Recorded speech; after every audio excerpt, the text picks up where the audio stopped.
The Two Mics, simulcast across the UK on Talk Sport and Talk Radio.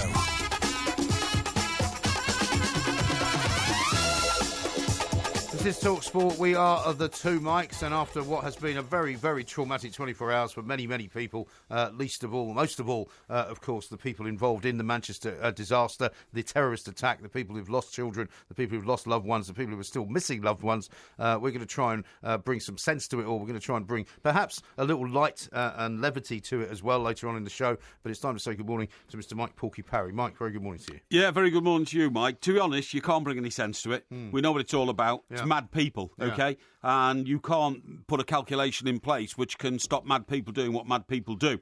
The fact that it's risen now to critical, the threat to citizens in this country is because, as you might expect, an atrocity, a barbaric attack like that has opened a whole can of worms. Within that can of worms, which you always knew were there, but this has blown the lid off it, the security services have found things to be extremely worried about.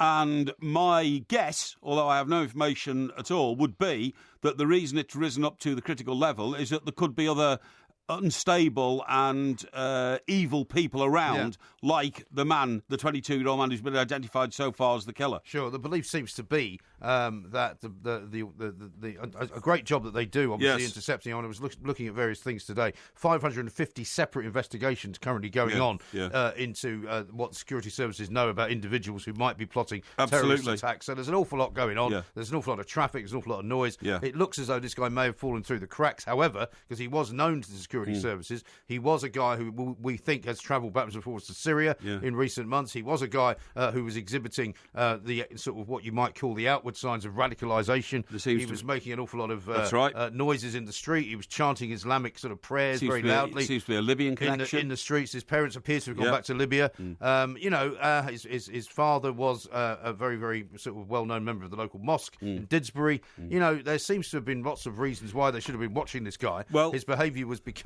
what you might call suspicious, and yet he was able to build a bomb, walk to the Manchester arena and detonate it. Yeah. Attackers on the continent have also been known to the authorities. The problem is there's so many of them. And if the police force put a surveillance team on every person of interest in the war against jihadist terrorism, we'd need a police force the size of the Indian railway system, if you know what I mean. You know, like 1 million people or something like that.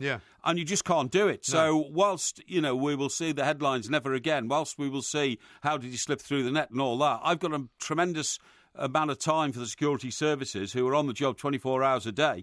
And you have to say to yourself, if this one was one of those which, in quotes, slipped through, I bet you they've, stopped another 50 similar possible attacks, which is no comfort to the families, the relatives, the friends of the victims of the latest attack.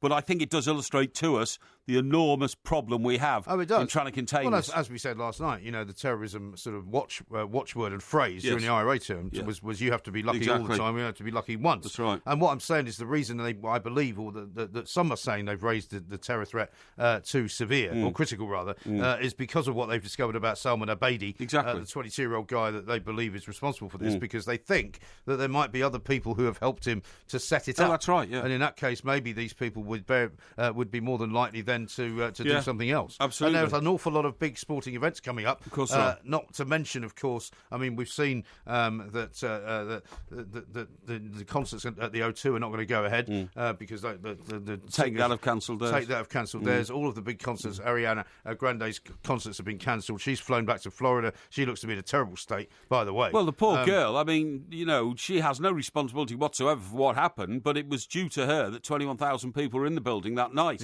And, she's bound to have some sort of sense of not responsibility, because she can't possibly have any influence on the way the world works, particularly in Europe when she's an American.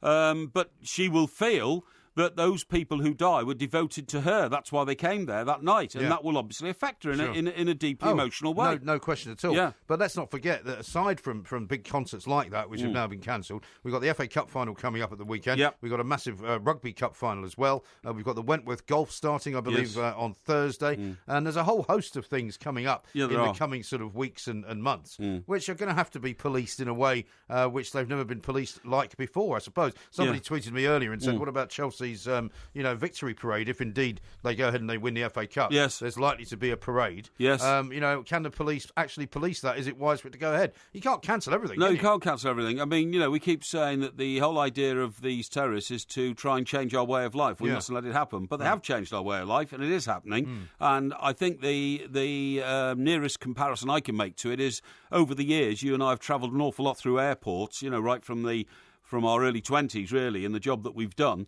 And the system at airports these days is so different to the system at airports when we first started going around the world, 30 years ago, 35 years ago. That has changed our way of life. Sure. And I remember the very first time I saw a policeman at Gatwick Airport, I think it was, with a machine gun strapped across his chest walking round. I wasn't reassured. I was terrified. Really? I thought, why has that man got a machine gun strapped across his chest? I always feel quite reassured if I see police but it was the first time I'd ever seen guns, it. So I imagined that they had some information that there was a guy with a gun in the airport somewhere. We're now used to seeing airport security and people with very, very large automatic weapons. Of course. At every airport you go to. And I think that's a good thing. But you see, the other thing is as well, we will have to expand the security forces. And if all these, as you quite rightly have just said, if all these venues have got to be policed, and you imagine trying to police the exits at Wembley. Yeah. And we were there just at the weekend. We're going to be there this weekend as well. We're going to be there this weekend. We're doing a live show just before the FA Cup final. 1 to 4 on the warm-up. That's absolutely right. Yeah.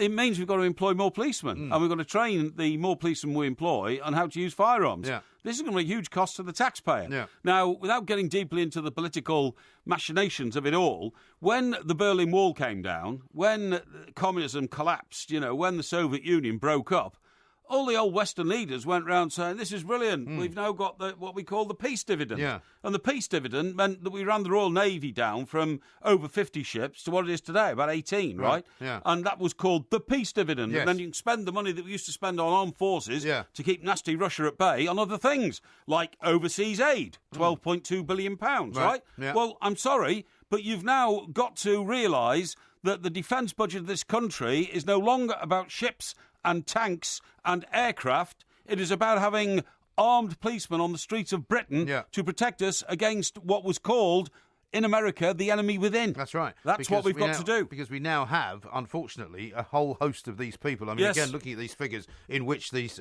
things like 550 investigations currently ongoing are open at the moment, we've got a situation where something like 500 people travelled to Syria, some of whom were trained in terrorist techniques.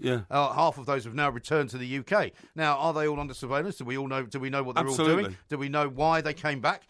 Should they be allowed back? Should they be locked up? People are on Twitter saying, surely if you've got connections to terrorism, you should be locked up. Well, you can't go around locking people up for not doing anything. No. That's the problem. If they've travelled to a country and come back without having committed a crime, they've got a British passport, Unless we make it an absolute illegal act for you to travel to a place like Syria, and to then not be able to return to this country. Well, I think politicians will have to look at that. But the point These are going to be the high prices that we may have to right. pay. But we're going to have to look at all this stuff. Oh, they will have to look at it all. That's just what I'm saying. The defence budget used to be about stopping people invading our shores ever since the Second World War. Yeah. The defence budget's not about that anymore. Right. The defence budget is about keeping British people safe in their beds at night and safe on the streets of Britain. Yeah. Unfortunately, there are people who live here, which has been illustrated by the latest horror, Salman Abedi, having been brought up in Greater Manchester. Right.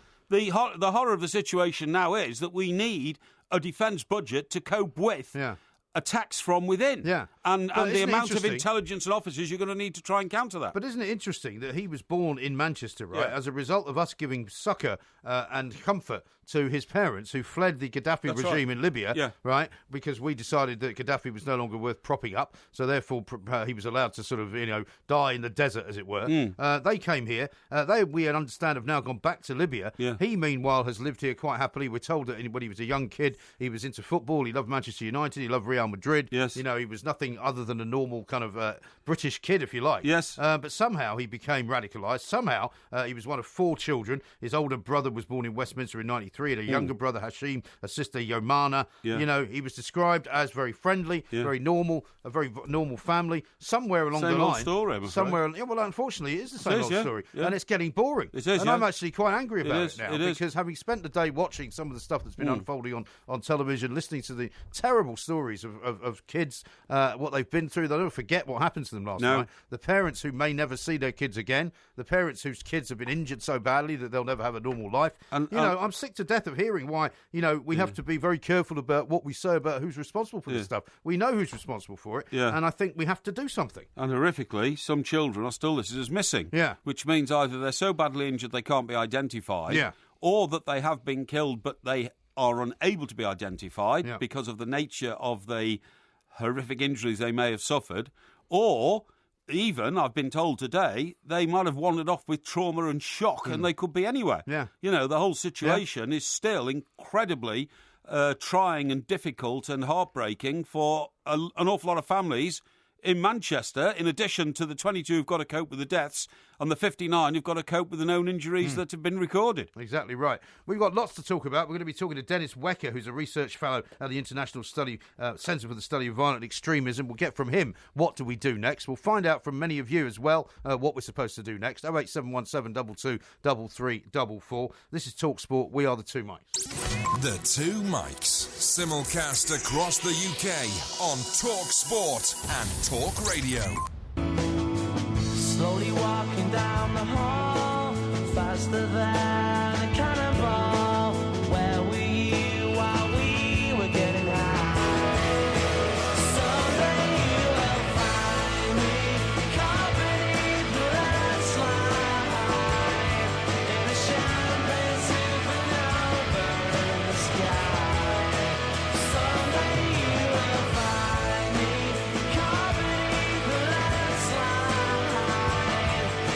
Talk Sport, we are the Two Mics. We're also broadcasting live on Talk Radio as well. We will be talking to LaDonna Harvey later on in the show because we're going to be giving a tribute to Sir Roger Moore, who passed away sadly just the very same day as this terrible atrocity. And I mean, in a way, it's a sad story, but I mean, he was 89 years of age, suffered from cancer for a long time. No, he hadn't actually. It was quite recently. Sorry to pick you up on that. Well, his family, as far as I knew, said that he'd been suffering from cancer for a while. Oh, the version I read was that the cancer only detected about 6 or 7 months ago, and it came on very quickly. Yeah, it's still a fight against cancer to some degree anyway. Yeah. But the point is that in a way, it was actually welcome relief from watching the terrible images from Manchester to see some of the old Roger Moore, James Bond clips. Yes, that's right, and it will be more of a tribute, really, than a sad story. Of course it will be. He reached the age of 89 in the end, and it's not a bad innings. He's left a fantastic legacy. And lots of incredible sort of tributes to him from people who had met him and thought, I never met him, I don't know what he was like, but everybody who did meet him said he was an absolute gent, tremendous character. Really charming. And do you know what? Funny enough, I saw the start of an old episode of The Saint today. Oh, yeah. And it was one of the poorer ones, actually, because I'm a big Saints fan. And it was about, believe it or not, an actress in Rome on set who got kidnapped, you know, and the Saint had to go and find this gorgeous actress lady and rescue her and all that kind of stuff. Yeah. But as usual, he was dressed immaculately in this, Savile Row suit, and his manners were impeccable and all that kind of stuff. Very much him. Paul McCartney put out a piece today because, of course, Paul McCartney did the theme song Live and Let Die and met him on that. So that was all a bit sad. By the way, a lot of famous Manchester people have, rallied to the cause today. Phil Neville, for instance, saying we must all pull together. I see he tweeted out that amazing, because there were some amazing pictures of the vigil, which took place in was it Albert Square? Albert Square, that's right. But not only that, I can't believe that the authorities in Manchester have got out and about so quickly and put up all these banners all over the place with "We Love Manchester," with a heart in the middle. It's all over the city. It has. Manchester as a city has been tremendous. It has. I mean, I don't know if you saw that story about the homeless guy or two homeless guys. Yes. Apparently, the son of one of the West Ham owners. That's right. Has now tracked down this homeless guy and given him a free flat for 6 months, and is going to be trying to help him restart his life, which is a tremendous kind of side story to this. They rallied to the cause, didn't they, last night, and helped out those who were distressed. Yeah. But the reason I asked that was that music that brought us back was Oasis, wasn't it? Yes, it was, yeah. The most famous Manchester group ever, I think. Certainly one of them, yeah. Have we heard from Liam? My yes, pal? Liam has tweeted. Has yes. he? Yeah. Yeah, he has. In fact, in a very nice way. Right, that's great. Yeah, I mean, they all have. I mean, everyone that you can think of that is from Manchester has been involved in it all. That's excellent. And what I was going to say to you as well, because you might like to have a look at these, Anwar Hussain, a guy that we know well, photographer, tweeted, sent these out on Facebook. These are 3 of his pictures, or 4 of his pictures of Roger Moore, which I think are on the set of Live and Let Die, are they not? Let me have a look. Certainly sorry, let me just do that for you. No, I don't think that is. There's one of him with Britt Eklund. But he took quite a lot of pictures of him. Yeah, that wasn't Live and Let Die, no. Britt Eklund. Right, now then, Live and Let Die... Definitely the speedboat race around Mississippi. I get you now, boy. Well, isn't it interesting that the real life Bobcat Bob? That's right. Actually passed away not that many months ago. Well, that's right. Yeah. So there's definitely that one, but the other ones, Britt Eklund. Which one was that? She was. Oh, that was the one, Man with the Golden Gun. Yes. Because Scaramanga. Because do you remember that she was supposed to be his girlfriend, but he kept sort of whipping off to see those 2 jiu-jitsu twins, remember? Yes, okay. And she got a bit upset about that. Yes. The one in the middle, not sure which film that was, but anyway, I thought he was terrific. But great pictures. But Anwar Hussain said that, I worked with him a few times and he was an absolute gentleman. Yes. Tremendous man. Lots more for us to talk about. So we will get to that a little bit later on, of course. Yeah. He came on the phone once, actually. Sorry, because I put out a tweet today saying, when I interviewed him, and he'd become an ambassador for UNICEF. Okay. And he came on, he talked, he was scheduled to talk for sort of 5 minutes. He was doing a round of talks, you know what I mean? Yeah. But we talked to him for 12 minutes. Right. Because he was so, into the subject. This was here on Talk Sport. This was here on Talk Sport, yeah, and responded so well to it. And he's just a, delightful and charming guy. Sometimes they say, don't meet your heroes, it'll disappoint you. Yes. He never disappointed. He was great. No, he was a tremendously good guy. Yeah. Tracy says this, yes, the police warned Theresa May, of the impact of cuts, and she accused them of crying wolf. Now this, putting us all at risk due to cuts. Well, I don't think whether or not they have let this guy through the net is due to police cuts. It's a no-win situation. It's a no-win situation. I think the problem is there will always be somebody that slips through the net. However, as you said earlier when we were talking to Andy and Jason, there is supposed to be a fail-safe, or many fail-safes. Yes. If somebody's trying to get by the things to make a bomb, that's right. He shouldn't be able to do that. Without giving away any state secrets, if I know about it, other people must know about it. But GCHQ in Cheltenham, which is a massive organisation, an intelligence gathering organisation, the biggest in the world outside of the United States, and funded, I think, internationally as well, because it's such a huge operation. But they have computer systems which can actually track a run on purchases in retail stores. Sure. So, if all of a sudden a new item has been discovered which can add to an explosive nature of a bomb, that will be tracked by GCHQ, who'll say, hang on, why are people suddenly buying raisins or something like that? You know what I mean? Because that will even be tracked. In small numbers. Even in small numbers at supermarkets. Because say, for example, he was only working alone, yes, or in a very small cell of maybe 2 or 3 people, and they're only building maybe 3 bombs, he doesn't need an awful lot of stuff for that. No, he doesn't need an awful lot of stuff. But the thing is, they have to do a lot of testing on these things and all that kind of stuff, apparently. But it is that's how intricate the intelligence system is to try and keep at bay these sort of attacks. And I believe that for every one that happens, like this one's happened, hundreds have been thwarted. Sure. And I've never blamed the intelligence services, because round the clock they keep an eye on everything that goes on in this country. I think we've got a lot to be grateful to them for. But obviously, this was a terrible disappointment. Yes, and sometimes that will happen, but we'll find out in due course. I think, as I said, it is a bit unfair to criticise people for not being able to be on top of absolutely everything that's going on. However, there may be things we can do. Brian in Essex has texted. He said to 81089, sorry to be forced to say this, but the time has surely come where Muslims who travel to Syria and openly speak against our way of life need to be barred from returning. You don't go to Syria for a suntan. Well, that seems like common sense to me. Yeah, it does to me as well. I mean, nobody's suggesting that we somehow say that the entire Muslim population of this country should be under suspicion. That would be wrong. Yeah. But it is not wrong to say anyone who goes to Syria for the purposes of military training or for the purposes of radicalisation should not be allowed back into the country. No, absolutely. Let's talk to John, who is in Merseyside. John, a very good morning to you. Hi, guys. Thanks for taking my call. Not at all. No problem. What do you want to say, John? Yeah, it just occurred to me that obviously, you know, I'm of a generation. You know, I was born in 1967, but I don't think certainly as I got into my younger years, sorry, I'm a bit nervous. That we've always been checking for bombs here, there, and everywhere from one threat or another. You know, because I have a cousin who was in the forces. You know, when we used to go and visit them in Germany, and in the UK, of course, is we used to spend our time checking underneath the car before we drove off. Yeah. It became kind of second nature, didn't it? Of course it did. Yeah, and obviously, you know, and this threat now, I mean, this terrible incident that's gone on, which absolutely rocked me to the core, is a terrible incident and absolutely awful. But I just remember back in the 70s and the 80s, growing up, that the threat was just as much as terrifying. You know, the things that went on. Manchester, of course, the Arndale Centre. But nobody ever targeted children, as far as we know, back then. Well, I think, you know, we know that, I think Warrington famously, there was a kid. His name was Parry. Yeah. His name was Parry, and he was blown up by a bomb in a waste paper bin. Tim Parry, wasn't it? Tim Parry, yeah. And it was a terrible situation. I think it's discriminate from an age point of view, I'm sure. But I don't know. It just seems to me that, you know, the only reason we've got peace in Northern Ireland is because we sat down with the terrorists, and that's a fact. You know, I mean, we've all heard stories from people who are in the forces that had these people banged to rights.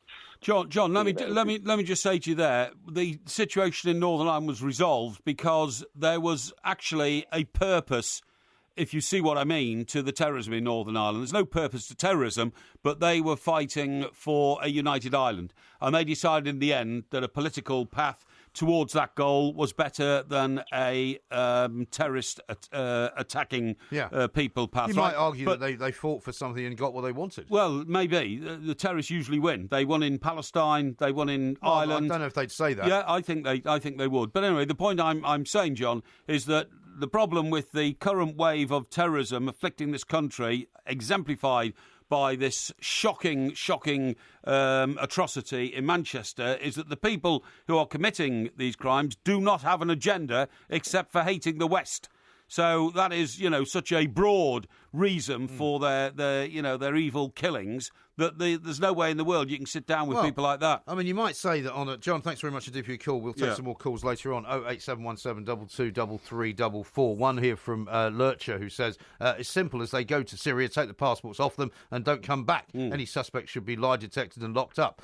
Well, you can't lock people up for not doing anything unless you change the laws of the country, and that is what a lot of people are very worried about. Yeah. But talking of the caliphate and all that, I mean, as far as what some of these ISIS idiots want, they want to have this, you know, fictitious country that they claim was wrongly bordered by the French and the British way back in the beginning of the last century, which is somewhere between Iraq and Syria. But even if they got that, many of them, as you say, hate the West so much that they won't stop at that. No. They will say, no, we must overthrow every Western government and we must take our caliphate to the world. Well, we know there are mosques in this country which harbour extremists who preach.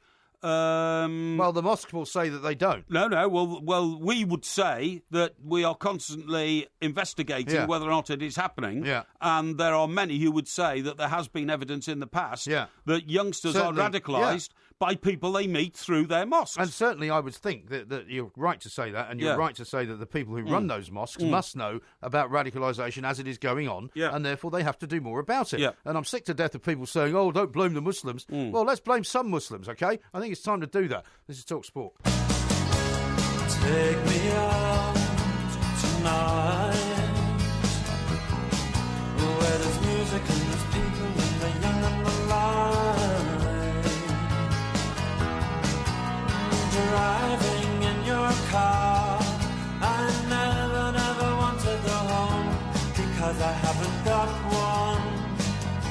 One of the things we're going to do on the show tonight is celebrate some of the great things about Manchester, including some of the great music, of course. The Smiths, we had Oasis before, we played a few more, because, of course, one of the things that many of these ISIS maniacs hate is the enjoyment that many people have of pop music. Yes. And you might wonder whether these people who were targeted last night, these young girls, many of them teenage girls targeted by this character, were targeted because of the fact that it was, a Western musical event. Absolutely. You do wonder about that. But they don't like cinema, they don't like pop groups, they don't like... they don't like anything. Public celebrations. No, they don't like absolutely. anything. And we don't like them. So what on earth are we going to do about it? Let's talk to Malcolm Nance, US intelligence former, 35 years in the business. He's now an expert on strategy and tactics and how to beat terrorism. Malcolm, welcome back to the show. Very good morning to you.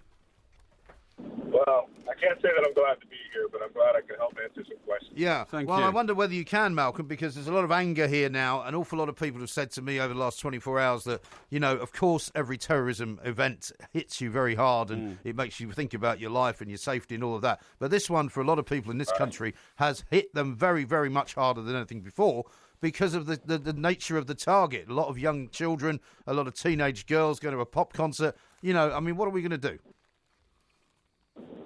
Well, the best thing that one can do in a circumstance like this is to maintain that British resolve that you have.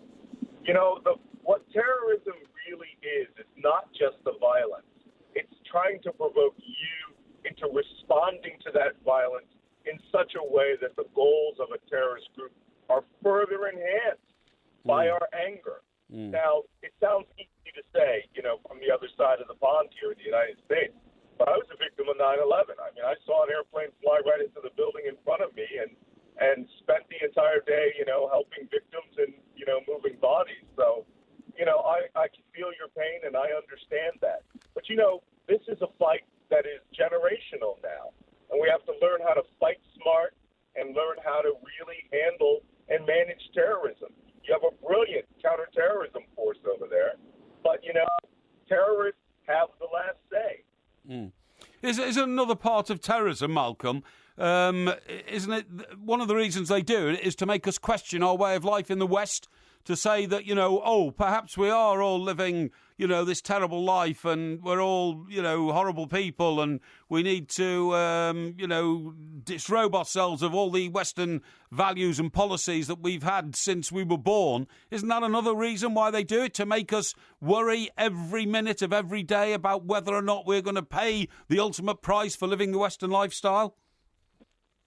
Right, and they want you to worry about that so that you can place undue and political pressure onto your political leadership so that they can be granted concessions or, actions which are favorable to the terrorists. I mean, your country has gone through major spates of terrorism from Palestine in the 1940s when it was the Israelis to the troubles in Northern Ireland. I recall one of the first things I ever studied when I was, a young baby spy was the attack of the bomb attack by the IRA on the Royal Horse Guard band. Yes. And you start thinking that their job is to destroy your normalcy. Well, the Blitz couldn't destroy the normalcy of England. So certainly you can't allow ISIS terrorists or Al-Qaeda terrorists, or these people are cultists. They are not representative of any major religion that is true to its form. I just spent all day today training 150 chiefs of police here in the United States that their views of Islam and extremism are upside down. The more angry that we get at the average Muslim in the world because of what some cultist does, the more power we give to terrorists. We meet their strategic objectives. We can't do that.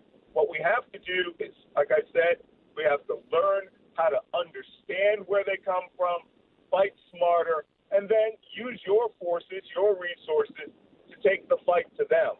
I mean, we've seen, Malcolm, lots of different categories, I suppose, of what you might call lone wolf terrorists. What we're hearing from Theresa May and the Prime Minister here and the government is that we have had to up the threat level to critical because they believe that this was a bit more sophisticated of an operation than just one guy in a car or one guy with a knife. You know, this is a guy who was able to build a bomb. Salman Abedi was in many ways a refugee who was given status here as a refugee because he fled with his parents from Libya under Muammar Gaddafi. You know, now there are lots of guys like him living here. Right. His entire community is living there. In fact, you could say practically everyone who is not, descended from, has a family with a medieval lineage. You could say that too. Look, I'm in the United States. I'm African American. I know exactly what it's like to, feel that other eyes are on you because of your differences. But the very fact that this person was Libyan and a refugee to the terrorist cell leaders is the exact type of terrorist that they want. They will equip him, do the logistics for him, give him a safe house, give him comfort, nurture his anger, and because he is the type of person that people have been angry at, refugees, immigrants, they will use that person in order to damage English policy and make conditions for true refugees, people who contribute to your society, much worse. And to be quite honest, we're doing that in the United States right now with our current president. And it's going to have a catastrophic, dominoes type effect in which more Americans, more British citizens will be killed because we're behaving and responding on the terrorist term, not on the correct term that's brought about by intelligence, analysis, scholarship, all of those things we in the intelligence community rely on. Yeah. People are starting to respond just because they want to lash out. Yeah. England has suffered some massive attacks.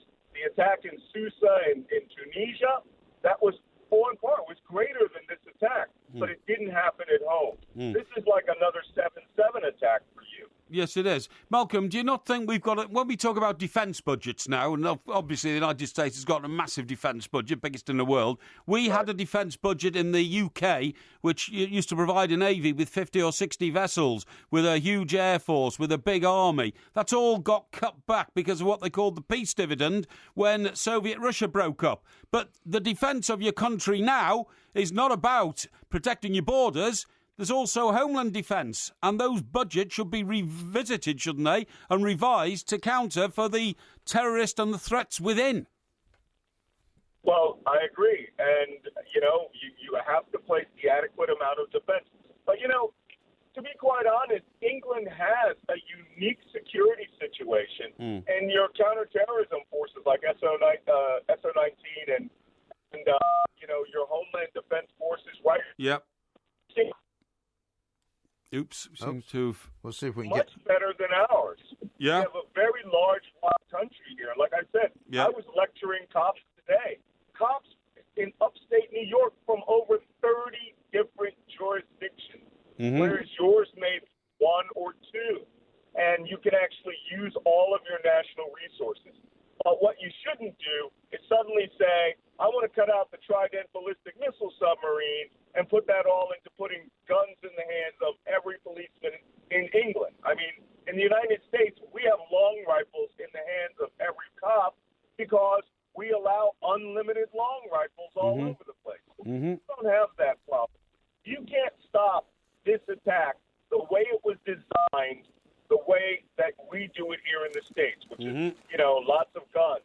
The only way that you can stop this type of attack is you have to attack the ideology of the group that's carrying it out and get it so that the people who are in those cells, that ideology is radioactive.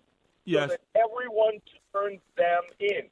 And let me tell you, England has been outstanding in community engagement. United States, awful. We are awful at that. In fact, we attack our minority groups. We tell people we don't want Syrian refugees.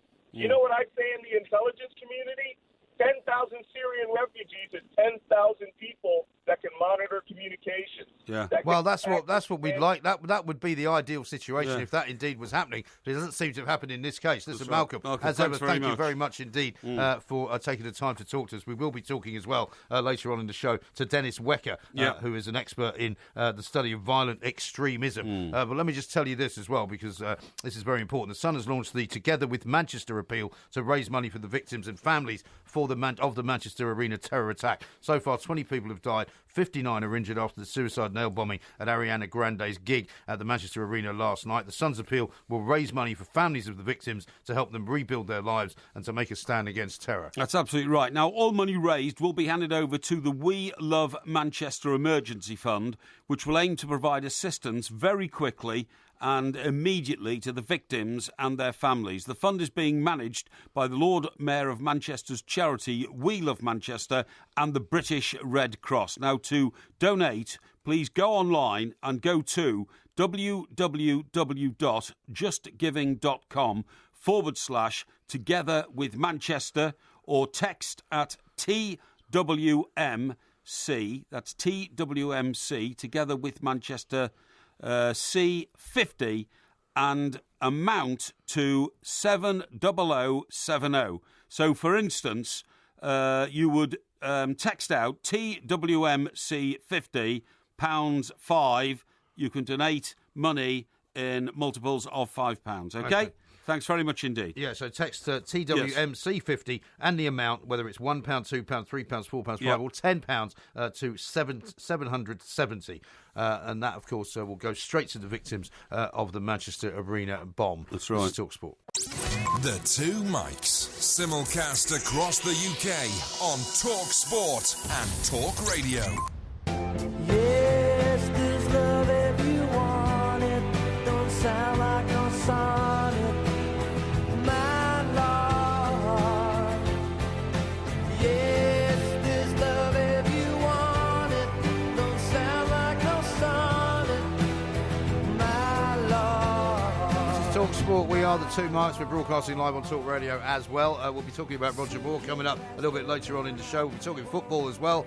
We will be attempting to lighten everybody's mood a little bit as well, because frankly we're all sick to death of Very the terrible, hard, isn't it? terrible nightmare-ish situation. I mean, we're not in any way diminishing what happened, of course not. in Manchester, but I think we do need to talk about some other things and help to cheer ourselves up, because I, for one, was quite angry most of today, and I don't really want to stay that way, and I know an awful lot of people out there are feeling the same way. But let's talk to Abdul, who's a Liverpool fan, and find out what he wants to say. Abdul, hi. Yeah, hi, how are you doing? Yeah, very well. well. What do you want to say, man? Yeah, good. I've been listening to the show. You said we have to blame some of the Muslims for this attack. I think that's wrong. Why is it wrong? Because no Muslim will raise their hands up and says, this is right. Well, I think. Well, hang on a second, Abdul. The thing is, right, that these atrocities are being committed in the name of Islam, right?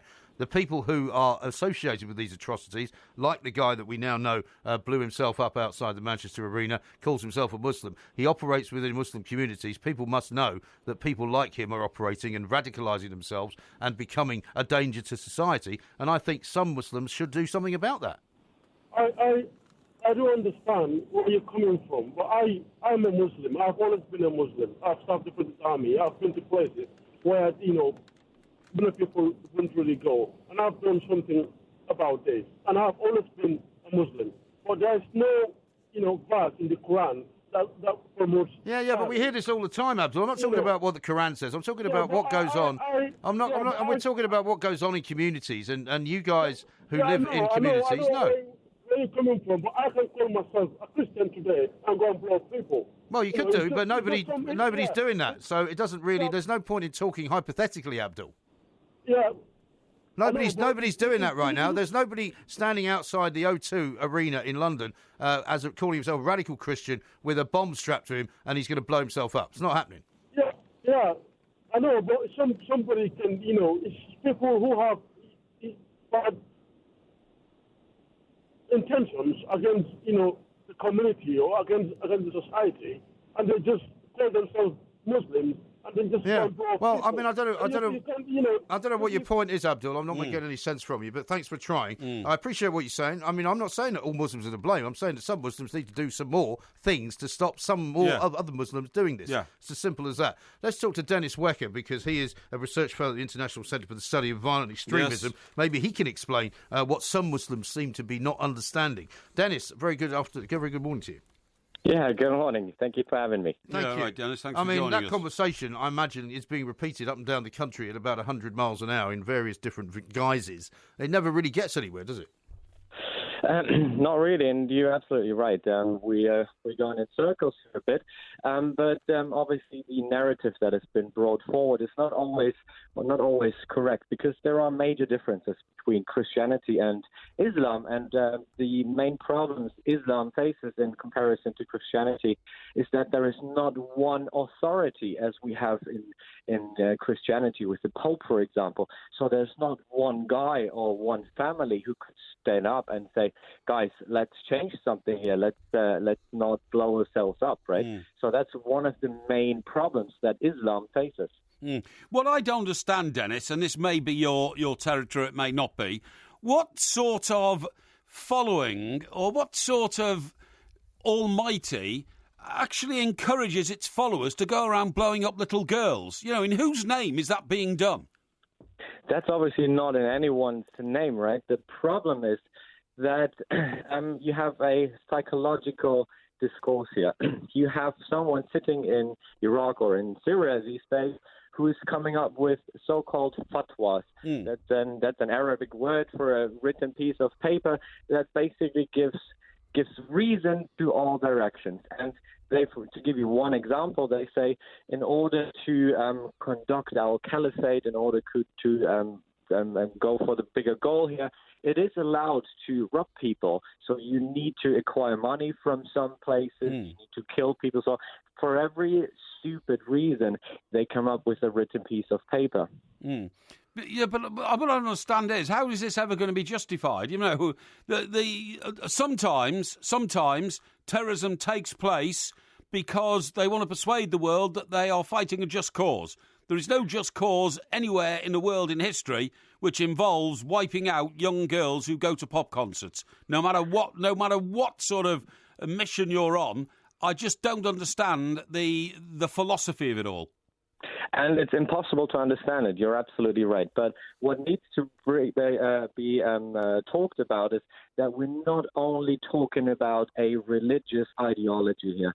These people that commit these atrocities in Europe, in the UK, come from all sorts of different backgrounds. I know it's very simple to say. This guy's British. That's the background he comes from. Most of them are in one way or another British, aren't they? Yeah. Oh, yeah. I mean, this guy had a British passport. But let me just finish that one sentence. So I'm pretty sure, and this is also what we've seen from almost all the other individuals that commit these crimes, they had mental illnesses in the past, and that leads to petty crimes that they get involved in. And obviously, then the threshold to commit something of much bigger impact is a bit lower. And what we see a lot is that the Islamic State and their ideology is just an excuse for these guys to give sense to their stupid actions. Exactly right. Now, in the case of this particular individual, we know, for example, that he travelled to Syria quite a bit. Now, we don't have any laws in place in this country to deal with what happens when people go to Syria and then return. I was looking at a report today which suggested, Dennis, that as many as, I think, 300 or 400 people I think I've seen a report saying 3,000, Well, perhaps. 300 or 400 have come back, though. And Yeah. we don't know whether they're being monitored currently. We don't know whether the state has a right to monitor them because they've simply been to Syria. But surely that's something that we need to get better at, isn't it? Absolutely. And those figures that you brought up, those roughly 3,000, that is the number of people that are on watch lists in the UK right now. Yeah. And the 300 or 400 people, those are so-called foreign fighters that travel to Syria. That's Iraq, right. And might come back. Well, no, they believe that they have now come back. Certainly, at least half. No, that's not what anybody believes. That's a sheer number that has been collected, and that's what we believe is the number of people that have traveled to Syria and Iraq at some point. But what also needs to be talked about is that these people are not always participating in active combat. So these could also be just transnational supporters or wives of ISIS fighters, right, or people who administer their websites, right? So it's not necessarily someone who's had an AK-47 in their hand. No, sure. But presumably what we do have to get better at, and I appreciate that there's an awful lot of active cases and people on watch lists, and, you know, almost every time something like this happens, and I know this is an unusual case, that we always find out that, you know, the individual was known to the authorities at some point, and then they stopped watching them. I mean, presumably we have to get better at identifying potential terrorists, don't we? Absolutely, and I couldn't agree more. The problem is the sheer number.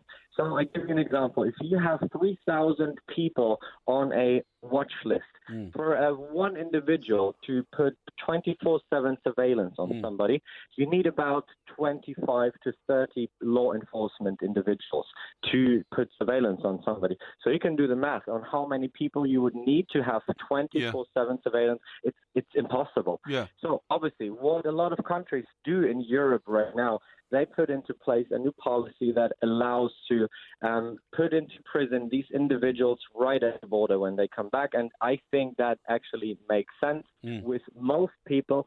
With some, it doesn't. It can actually make things worse, because what we also see a lot is that people get even more radicalized when they are in prison. But Dennis, we've got to change the whole structure of our thinking on defence of our country. And I've said this one or two times tonight to different people. The defence of our country no longer just involves keeping our borders safe.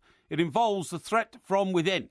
And if we used to have a massive defence budget because of the Soviet Union's threat, we now need a much bigger defence budget because of the threat of terrorism on our own streets, which has been bred in the UK. You're absolutely right. There is a threat that you mentioned earlier from foreign fighters that are in Syria and Iraq and might come back at some point. But we should not forget that 80% of the cases of those atrocities that we look at right now come from homegrown terrorism. And the root causes for these are severely different. That goes into lack of education, that goes into lack of integration, a sense of non-belonging, and there's so much more to this, and this also goes back to the explanation that I gave earlier, that some individuals only use the ISIS rhetoric as an excuse for their actions. And so we need to look into the communities and also look into mosques, because there is sometimes radical speech going on, no question about that. But we need to be careful to not say it's in every mosque and all Muslims. We're not saying that. We're saying that there are some identifiable places where this radicalisation is encouraged. You're absolutely right. And when you say it's education, it's not really just education. There's some very intelligent people involved in terrorism. It's evil people who are brainwashing them that we've got to get rid of. The evil people actually brainwash the intelligent more easily than they do the stupid. I mean, I agree. You not only have your individuals who come from petty crime backgrounds, you also have your family father who has a university education or a PhD even at some point, and he has a family, a kid, and from one day to the other, he decides to become radicalized and follow that ideology. Exactly. And it's hard. It's really hard to explain, even for us researchers.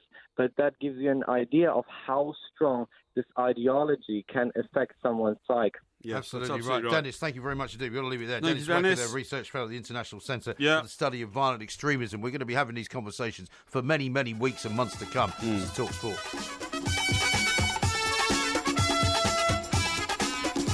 This is Talk Sport. We are the two Mikes, and of course, we've got lots coming up over the course of the next 2 hours. We certainly have. We will be here with you. And one of the things I want to talk to you about, Mr. Parry, because of course the events of yesterday meant that there was nothing we could really explore, football-wise, apart from the biggest story that was happening at the time, terrible story of that bombing up in Manchester. But I mean, one of the things that I think, if I'd asked you yesterday to say what's one of the big sports stories you could predict will happen in the next 24 hours, Sam Allardyce quitting Crystal Palace would not have been anywhere near that particular radar, would it? No, it wouldn't. I mean, completely out of the blue. Completely out of the blue. Although, funny enough, I did see a speculative newspaper story earlier in the week and it was written in the Daily Mail, and it was by Matt Lawton, saying Big Sam in showdown talks with Palace board. Yes. Now, when you see that at this time of the year, it's usually about how much money am I going to get over the summer to strengthen my squad. Or how much money are you going to give me to stay on permanently or whatever. Yeah, maybe, or what are the terms for next season or something like that. You don't expect it to immediately be followed. Now, during the course of today, and I have felt terribly depressed all day today, as I'm sure you have. Yeah, absolutely. Because, like most people in this country, we are all impacted emotionally by the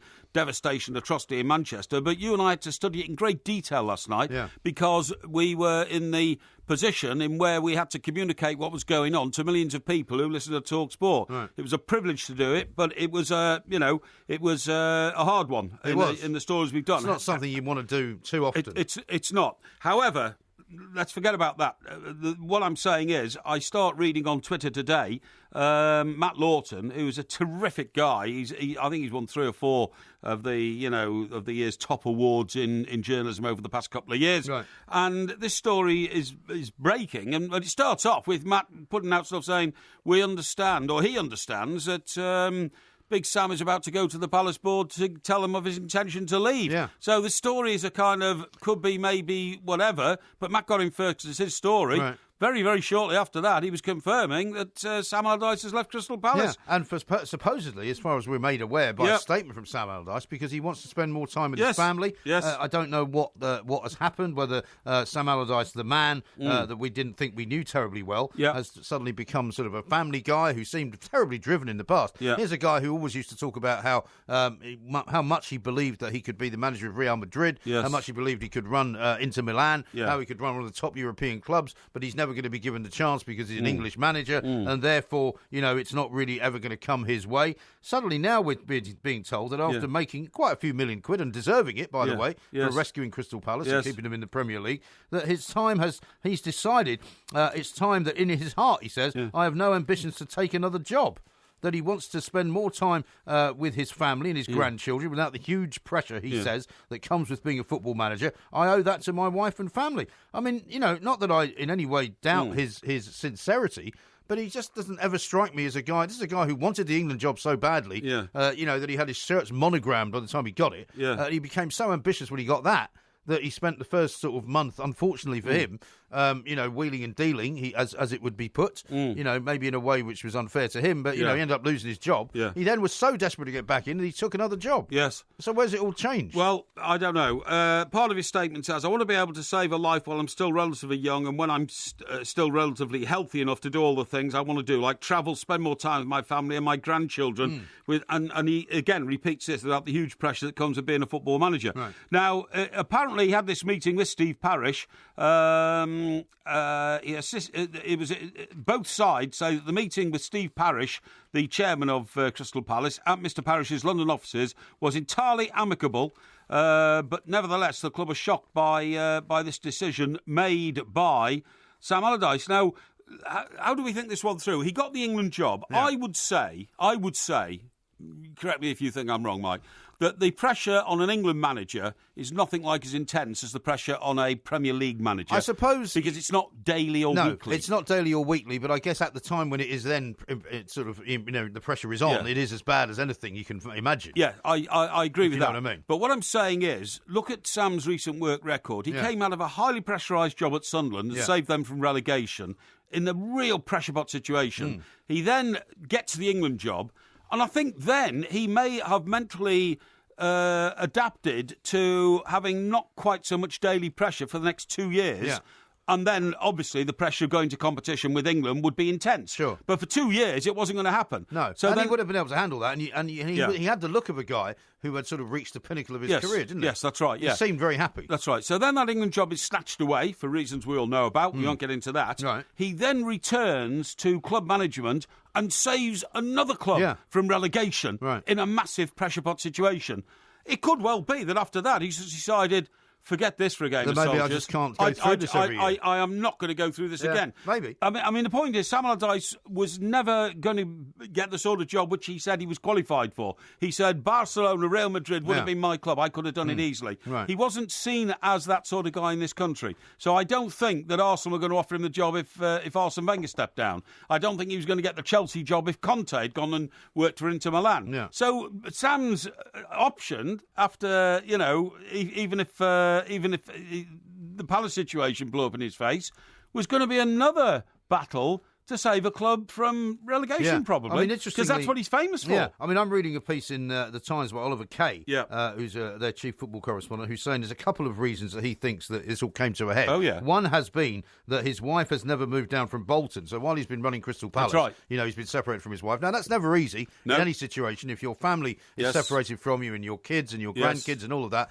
in addition to the other pressures of work, that's an added thing that you may not want to do. Well, he was at West Ham for 3 years, wasn't he? Right, 2 years, 3 years. He was, and he had a place in Canary Wharf, I think, didn't he? He did, actually. But his mother, I think his wife and his other family kind of stayed up north, which is what he's always said he wanted to do. He's also, Oliver Kay also suggests that it became clear to Sam that another season with Crystal Palace was going to be another slog, which was going to mean an awful lot of hard work. And if you look at how he managed to keep them up this time, I mean, they had some incredible results, didn't they? Against Liverpool, against Manchester City, I think, was that right? That's right, And against Chelsea. Yeah, I think it was against Chelsea. Against Chelsea. And I suppose you might wonder after a while, and of working as long and as hard as he has, I need this again? Do I need to do this kind of walking against the wind, pushing against the immovable force, just to make some money? Maybe, but it's a remarkable sort of road to Damascus conversion. I mean, what some of the papers are saying is don't rule out the return of Sam Allardyce come Christmas, because some other club may come to him and go,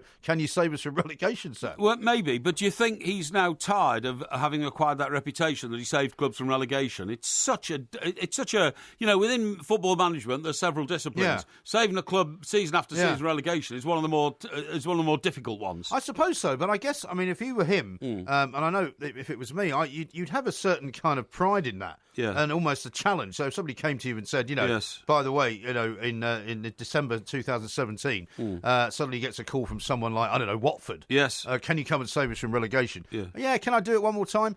Will I make another 5 million? Yeah. And you can see maybe for half a season it could be kind of, I don't know, it could be something you might want to do. Yeah, 10 days ago I raised the spectre of Stoke and said Mark Hughes, has been just a sort of middle ground manager for Stoke for all these years, and they had a humiliating end to the season when they hammered by, was it Spurs? 6-1? No. Spurs, was it? Spurs 6-1, yeah. That's right, yeah. I mean, if Mark Hughes goes over the summer, one of the first people that the Coates family who run Stoke will turn to would be Sam Allardyce. Probably. Without a shadow of a doubt. Probably. Because they'll say, look, Sam knows how to run a team, But would they say he knows how to run a team up the league? Because what they might say is he knows how to save a team from relegation, but does he know how to get you into the sort of the top 7? He massively overachieved with Bolton. Yeah. Considering the resources Bolton had, massively overachieved with them. And his track record has always been terrific. So it came as a shock, but as you quite rightly say, I'm not certain that we've seen the last of Sam Allardyce in terms of football management. Although there are those who are even more cynical than us, would you believe, who think that there's a reason behind this. He's been offered a job by another club? Well, Fitzy says this. I wonder how much of China Big Sam will see on his travels. I honestly don't. I don't think Sam Allardyce is that kind of guy. I think that's a valid question to raise. What, you think he might be being courted by the Chinese? Well, look at it this way. He lost out on a fortune on his England contract. Yeah. He settled for £1 million, we believe, as a settlement to leave the FA. But he was on like $3 million a year for 4 years. Right. So it was like 12 million quid. Right. It wasn't as big a salary as his predecessor, who was getting £6 million quid, but it was £3 million quid. And he's probably made around about 4 maybe from Crystal Palace. I would think so, and probably deserves it for saving them from dropping out of the Premier League. But all I'm saying is, do you think that he had already not spent the money, but he'd already envisaged how he could improve the situation for his family and himself and all this kind of stuff? Maybe with that 10 or 12 million quid he was going to earn. And would he now think, where can I get that on a quick short-term basis? Let's go to China. Maybe. The other thing is, you mentioned about Bolton. One of the great things I like about Sam is he never moved out of the house that he had when he was Bolton manager, which, is a nice detached house, apparently. I've never been there, but I've seen it pictures of it. Because when he was being doorstepped during the England thing, I mean, it's in a little cul-de-sac. That's right, that little cul-de-sac and all that. But it ain't a sort of Sir Alex Ferguson house, I know, or David Moyes behind the big garden wall. No, that's right. You drive up a big long drive. He had the place in Spain as well, didn't he? He did, yeah. But he doesn't look like a guy that lives particularly extravagantly. Well, but who knows? We don't know. Yeah, that's true. Seems very strange. Crystal Palace, of course, now looking for a new manager, mind you. This is Talk Sport. The Two Mikes, simulcast across the UK on Talk Sport and Talk Radio. So frightened that he won't love her. She built up a wall. Oh no, she knows where to hide in the dark. Oh no, she's nowhere to hide in the dark. This is Talk Sport. We are the Two Mikes. Coming up a little bit later on, Mark Donaldson's going to join us, looking ahead to the Europa League final, which is obviously going to be slightly subdued given what's happened in Manchester. Manchester United, of course, taking on Ajax. We'll be talking about that with Mark Donaldson in a little while. Yeah. How about this from Matt, who said, when I heard the news, I initially thought Allardyce had left Crystal Palace to go back to the Sunderland job now that it's vacant. But surely that would be madness, wouldn't it? Why would he do that? Well, I've no idea. But, I mean, there's no sign or indication of that whatsoever, is there? I don't think so. Talking about managers, by the way, I had to really scratch my head and think, hang on, what was his track record in football in this country when I heard that Harry Kewell, the former Leeds and Liverpool forward, the Australian, Australia, Sydney, Bondi, has been appointed head coach of Crawley Town. Yes. Now, apparently, I didn't realise this, he's been in charge of the Watford under-23 team. I didn't know that. For the last 2 years. Okay. But left last month. Right. And he's now been taken on as a manager. Are they in the National League, Crawley? I think they are. Yeah, I think they are. Yeah. I'd have to be slightly careful about being absolutely certain about that. But they always have a sort of quite a good cup run, don't they? Yeah, they do. And they're one of those teams right, that's got kind of a higher profile than they should have, if you know what I mean. That's right, yeah. But when you look back on his career, because I always, He was always quite popular at Liverpool, I think, wasn't he? He was quite popular at Liverpool. He had that sort of avuncular sort of... cheeky chappy. Australian way about him. But just looking at his record, he actually played in 2 Champions League finals in Liverpool, and he won one of them. He won the famous one when they were 3-0 down at half-time. Okay. And then 2 years later, presumably, he lost the one in Athens that I went to, when they got beaten in the revenge match against AC Milan. Right.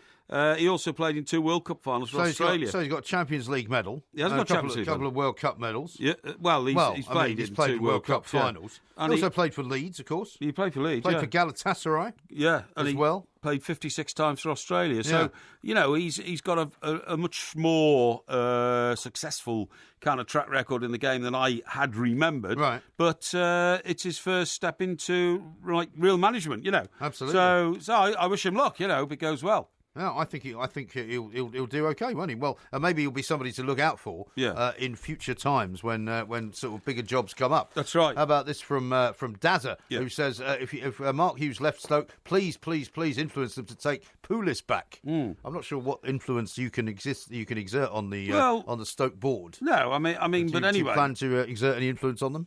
Would I? Yeah. Why? Well, because Dazza says, please influence them to take Pulis back, as if you've got some magic power. I don't think that's role in my life. Don't think that's my role in life. Now, who do you want to win the UEFA Cup final tonight? Oh, I want Manchester United to win. Yeah, so do I. I couldn't believe that old Jason Cundy, bit of a miserable individual there, said... That's a very harsh thing to say. Well, he said he didn't want United to win. He said rather Ajax No, but he win. prides himself on being a Chelsea supporter and not liking any other team in the Premier League, particularly teams at the top of the Premier League that he feels are a threat to Chelsea. Yes, I understand where he's coming from. I do and I don't. I never care that much about other teams as to want them to lose or win or otherwise. I just like English teams to win in Europe. And I do remember, as I said to... Andy, that I was in Rotterdam in '85 when Everton beat Rapid Vienna 3-1, and it was the most magical moment to be in a foreign city and see your team triumphing and carrying a trophy around, and all the fans from the other team, which happened to be Rapid Vienna, who don't even register on the European map these days, slinking away back to their sort of Austrian bolt holes. The Sacca Tota. Yeah, that's right. In your Austrian slums or or whatever it was. You know what I mean? Is that the song you were singing? Well, no. We used to sing. They used to sing to us "In Your Liverpool Homes" and all that kind of stuff. Yeah. But In My Liverpool Home was a Liverpool song, wasn't it? Well, it was a song really about the city of Liverpool. Because I remember that song being sung when I used to go to Anfield as a kid. Yeah, well, which of course I wrote about in that piece on the weekend, which you very kindly retweeted for me. Yeah, I didn't actually. But you weren't actually quite as generous. Well, you should have read it. Strange. Do you not read the last paragraph? No. Because, you were very disruptive and kind of mealy-mouthed about the whole thing. Yeah. And a lot of people were quite shocked that you were so dismissive.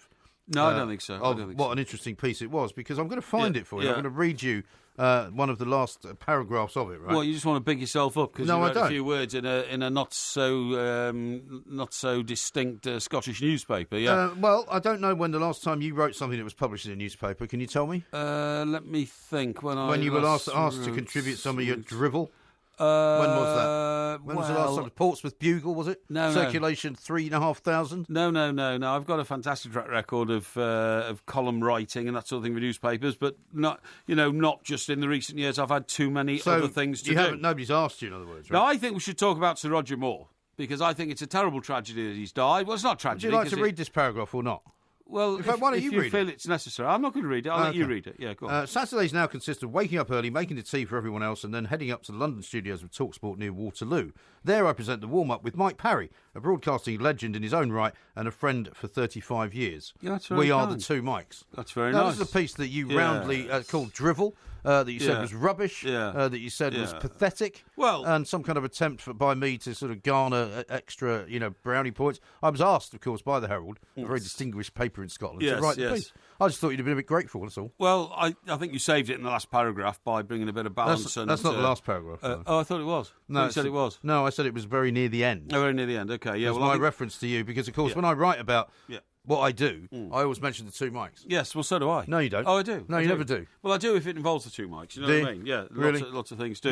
Your Twitter account doesn't even have the two mics on it. What do you mean? It doesn't mention the two mics. What do you mean? Your Twitter account does not mention the two mics.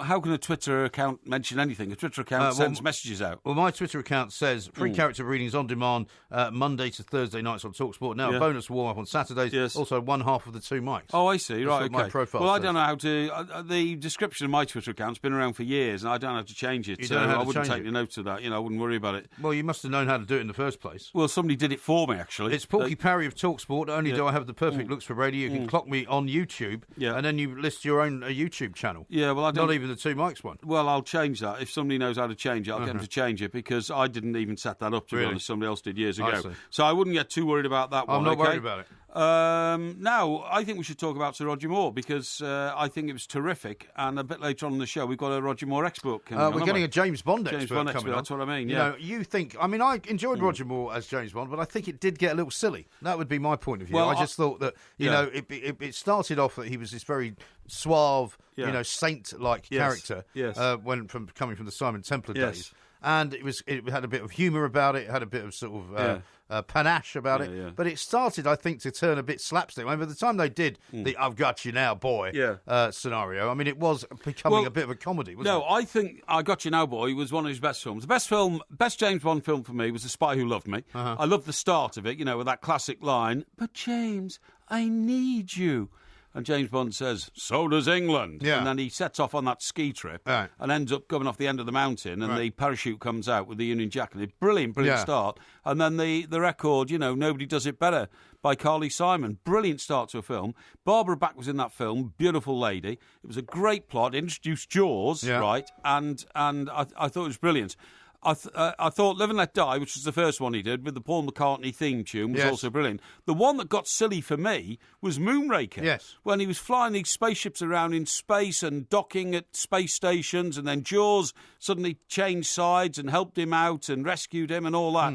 I thought that got very silly. Do you know, I don't think I've even seen Moonraker. I think it's the one James Bond film I've never seen. Don't bother watching it, because it'll dent your memories of great James Bond films. It was particularly silly. Coming back into the Earth's atmosphere, the space station started burning up, and then he saved it, and it was all. I thought it was a mess. Yeah. But then I think what happened was he left. Did Timothy Dalton come after him? Timothy Dalton, I think, did come after him. Yeah, Living Daylights. Yeah, Living Daylights and all that. Yeah. And then he tried to perpetuate the humour, but he was not. Did they not also make him more serious deliberately because they wanted a slightly more serious Bond? They wanted a slightly more serious Bond, but the problem is, I thought he just didn't have that twinkle in his eye that James Bond needed. He didn't have it. Now, what happened then was the Bourne films came out, and all of a sudden, the level of... Well, not quite. I think you had Pierce Brosnan first. Pierce Brosnan first, yeah, that's right, yeah. And Pierce Brosnan, I think, you see, absolutely summed it up perfectly because he then got it right. He got the right amount of seriousness and kind of danger and violence, and also a bit of the humour, a bit of the sort of flirting and all that, and a twinkle in his eye. Didn't object to Pierce Brosnan at all. I thought he was pretty good. I just thought the plots to the Pierce Brosnan films were a bit silly.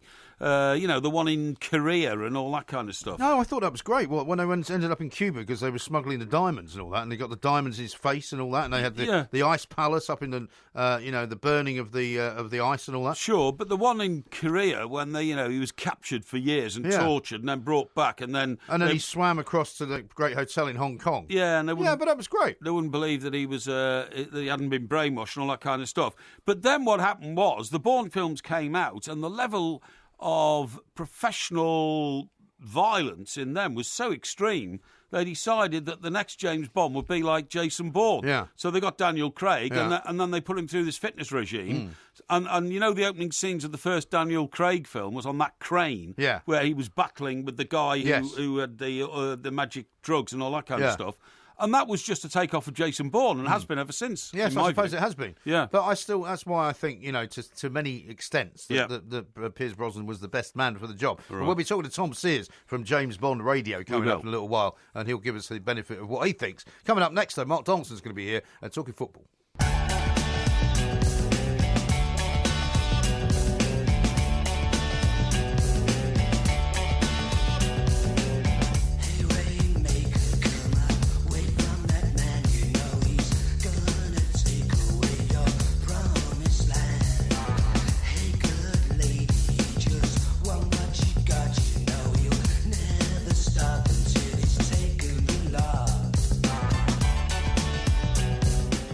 Talk Sport, we are the two mics coming up tonight, of course, live. Right here, we've got commentary of the big game. It is Manchester United against Ajax. It is the Europa League final. It's in Sweden. Let's talk to Mark Donaldson over in the US of A to find out what he thinks is going to happen. Mark, a very good morning to you. Welcome to the show. Morning, gents. How are you both? Yeah, very well. Obviously slightly cowed and feeling slightly, injured by everything that's been going on and lots of back pages this morning, not really focusing on the football, focusing more on the United minute of silence tonight. We're all united, focusing on the sombre nature, I suppose, of what will be a less exciting game because of what's happened, I suppose. Yeah, it will be, and it's affected not just you guys in the United Kingdom, but everyone here. Obviously, Ariana Grande is an American singer. Something that's just happened over the last couple of hours here, which I think is a nice touch. The New York Yankees, prior to their game this evening, didn't tell anybody, but they played "God Save the Queen." Did they? In addition to the US national anthem. That was a nice touch. It was a very nice touch indeed. Yeah, I mean, as you say, this thing's global now, Mark. Nobody escapes from the horrors of these things. It's a global war, and I do think it's outstanding that the Western world, the free world, things like monuments all over the Western world now showing the colours of the Union Jack tonight and that sort of thing. Including a couple in places like Dubai and Abu Dhabi, which is no bad thing. Exactly. So there we are. So Manchester United, it's very important that this game went ahead, Mark. There was some talk this time last night that maybe the game would have to be called off, but I think that football has always been, for me, a force for good. And you have to say to the terrorist threat, in the face of that sort of threat, we've got to try and get on with life as normal as we possibly can. And there's nothing more normal than an English team in a European final. I would agree with that. The only thing I would say to that would be Borussia Dortmund. I don't believe that game should have gone ahead as quick as it did. Maybe. After the attack, but that was on them. That was an attack which, depending on what you read, was only seconds away from total disaster. Yes. So I get that. I totally agree with you that this game should go ahead. I think the security measures will be appropriate for the occasion, given what's happened. as well. And I think it would be fitting as well if Manchester United could bring a trophy back for the city of Manchester. And I saw some wonderful pictures, even though, as you say, I'm on the other side of the ocean. It's affected everybody, and we all saw the pictures that were on CNN today of the girls and the boys holding up the sign saying a City United. City was in blue, United was in red. Yeah. And I hope it will take something off the occasion. I get that. But I hope that the two teams can do justice to a European final, and fingers crossed Manchester United can bring the silverware back. Yeah, no, Now, Porky was saying earlier about Ajax now have got this sort of enlisted the help of some great sort of legendary players from the past, from the past in Dutch outfits, basically. Yeah. And their average age is 22. I mean, I saw Ajax play Manchester United, I think, a couple of seasons ago, perhaps, in the Europa League, and they didn't look a particularly impressive side. I mean, are they a force to be reckoned with, or are they not quite there yet? They're not even the best in Holland. They finished second to a decent Feyenoord side. They finished a point behind them. I did Feyenoord's last game. Dirk Kuyt scored a hat-trick, and that wrapped up the title for them. Good goalkeeper, young lad, Onana, Cameroon guy, comes out pretty comfortable with crosses. Watch out for the Colombian centre-back, Davinson Sanchez. There's a lot of interest from the Premier League in him. He's already made his international debut, and he's excellent. They have got experience with the like of Nick Viergever. In midfield, you spoke about the average age being young. Two exciting talents. Hichem Ziyech, the Moroccan, is excellent. David Klaassen is a goal-scoring midfielder. Sint-Graven, if he plays, is only 21. He's decent.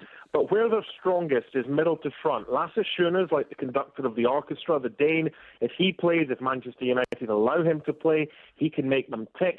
Out wide, you've got Younes, the German, who can score as well. Don't think they'll play David Neres, the young Brazilian, who they got from Sao Paulo, I think. He'll be on the bench. 19-year-old striker Kasper Dolberg, he could be the key because I've seen him and he's mobile to an extent. He doesn't go chasing, but if you put a ball in, he can hold it up. He's tall. He's inexperienced, though, so I think if Manchester United can stop the service from Lasse Schöne to Kasper Dolberg and to Amin Younes as well, and of course Chelsea fans will know all about Bertrand Traoré's pace as well, if they can prevent the issues of Ajax from middle to front, I think Manchester United will win this. Yeah, I'm just looking at a piece here written by Edgar Davids, of course, a legendary former Ajax and Holland midfielder. He says that Ajax have got it all to beat Manchester United. And what he's sort of emphasising, Mark, is the fact that, you know, Jose Mourinho has made United a bit of a sluggish team this season, if you see what I mean. You know, not moving forward as fast as they did under Sir Alex Ferguson, while the Ajax side they're going to face tonight is one of the fastest teams he's ever seen. He thinks they'll take United by surprise. He thinks they'll win. They're quick. My issue slightly would be United's form going into this. I know they beat Palace. That was a much-changed side. But they've kind of taken their eye off the ball in the Premier League as far as going for the Europa League is concerned. It's not easy. Just you ask any athlete, whether it's in football or any other sport, you can't just turn a switch on and off and suddenly you go again. These guys are going to be rested, guys like Antonio Valencia and others that haven't played much. Are they going to be too rested? I mean, there's a difference. You guys know it. There's a difference between actual fitness. You can be the fittest guy in the world, but if you're not up to match sharpness as well, it can be two very different things. That would be a concern for me. Yeah, absolutely right. But, I mean, are you going for a prediction at this point, or would you rather stay on the fence? No, I think Manchester United will win. Might take extra time. I think there'll definitely be goals in it as well. Yeah. If United play well and they're not lethargic, they've got their match sharpness, I think they'll win by a goal or two, either 2-1 or 3-1. But I definitely think there'll be goals in this one. But I think the trophy's coming back to Manchester. And I mean, what with Ibrahimovic being injured and with some of the other injuries that Mourinho has had, and you say that quite rightly that they haven't exactly played brilliant football for much of the season. I'm wondering if there might be a bit of an upset here. Well, I don't think it'll be an upset. I think if Ajax win, and I think they've got a very good chance of it, I don't think that is an upset. I think they're not the favourites, are they? Well, no, but everybody's saying they are the coming European team. If you've got a team of 22, 23-year-olds, and Mike just touched on it earlier, Mark, they're supported in their coaching ranks by people like Bergkamp, and Overmars, and these legends of great Dutch teams from the past. They must be able to infuse, some tremendous ideas into these young men.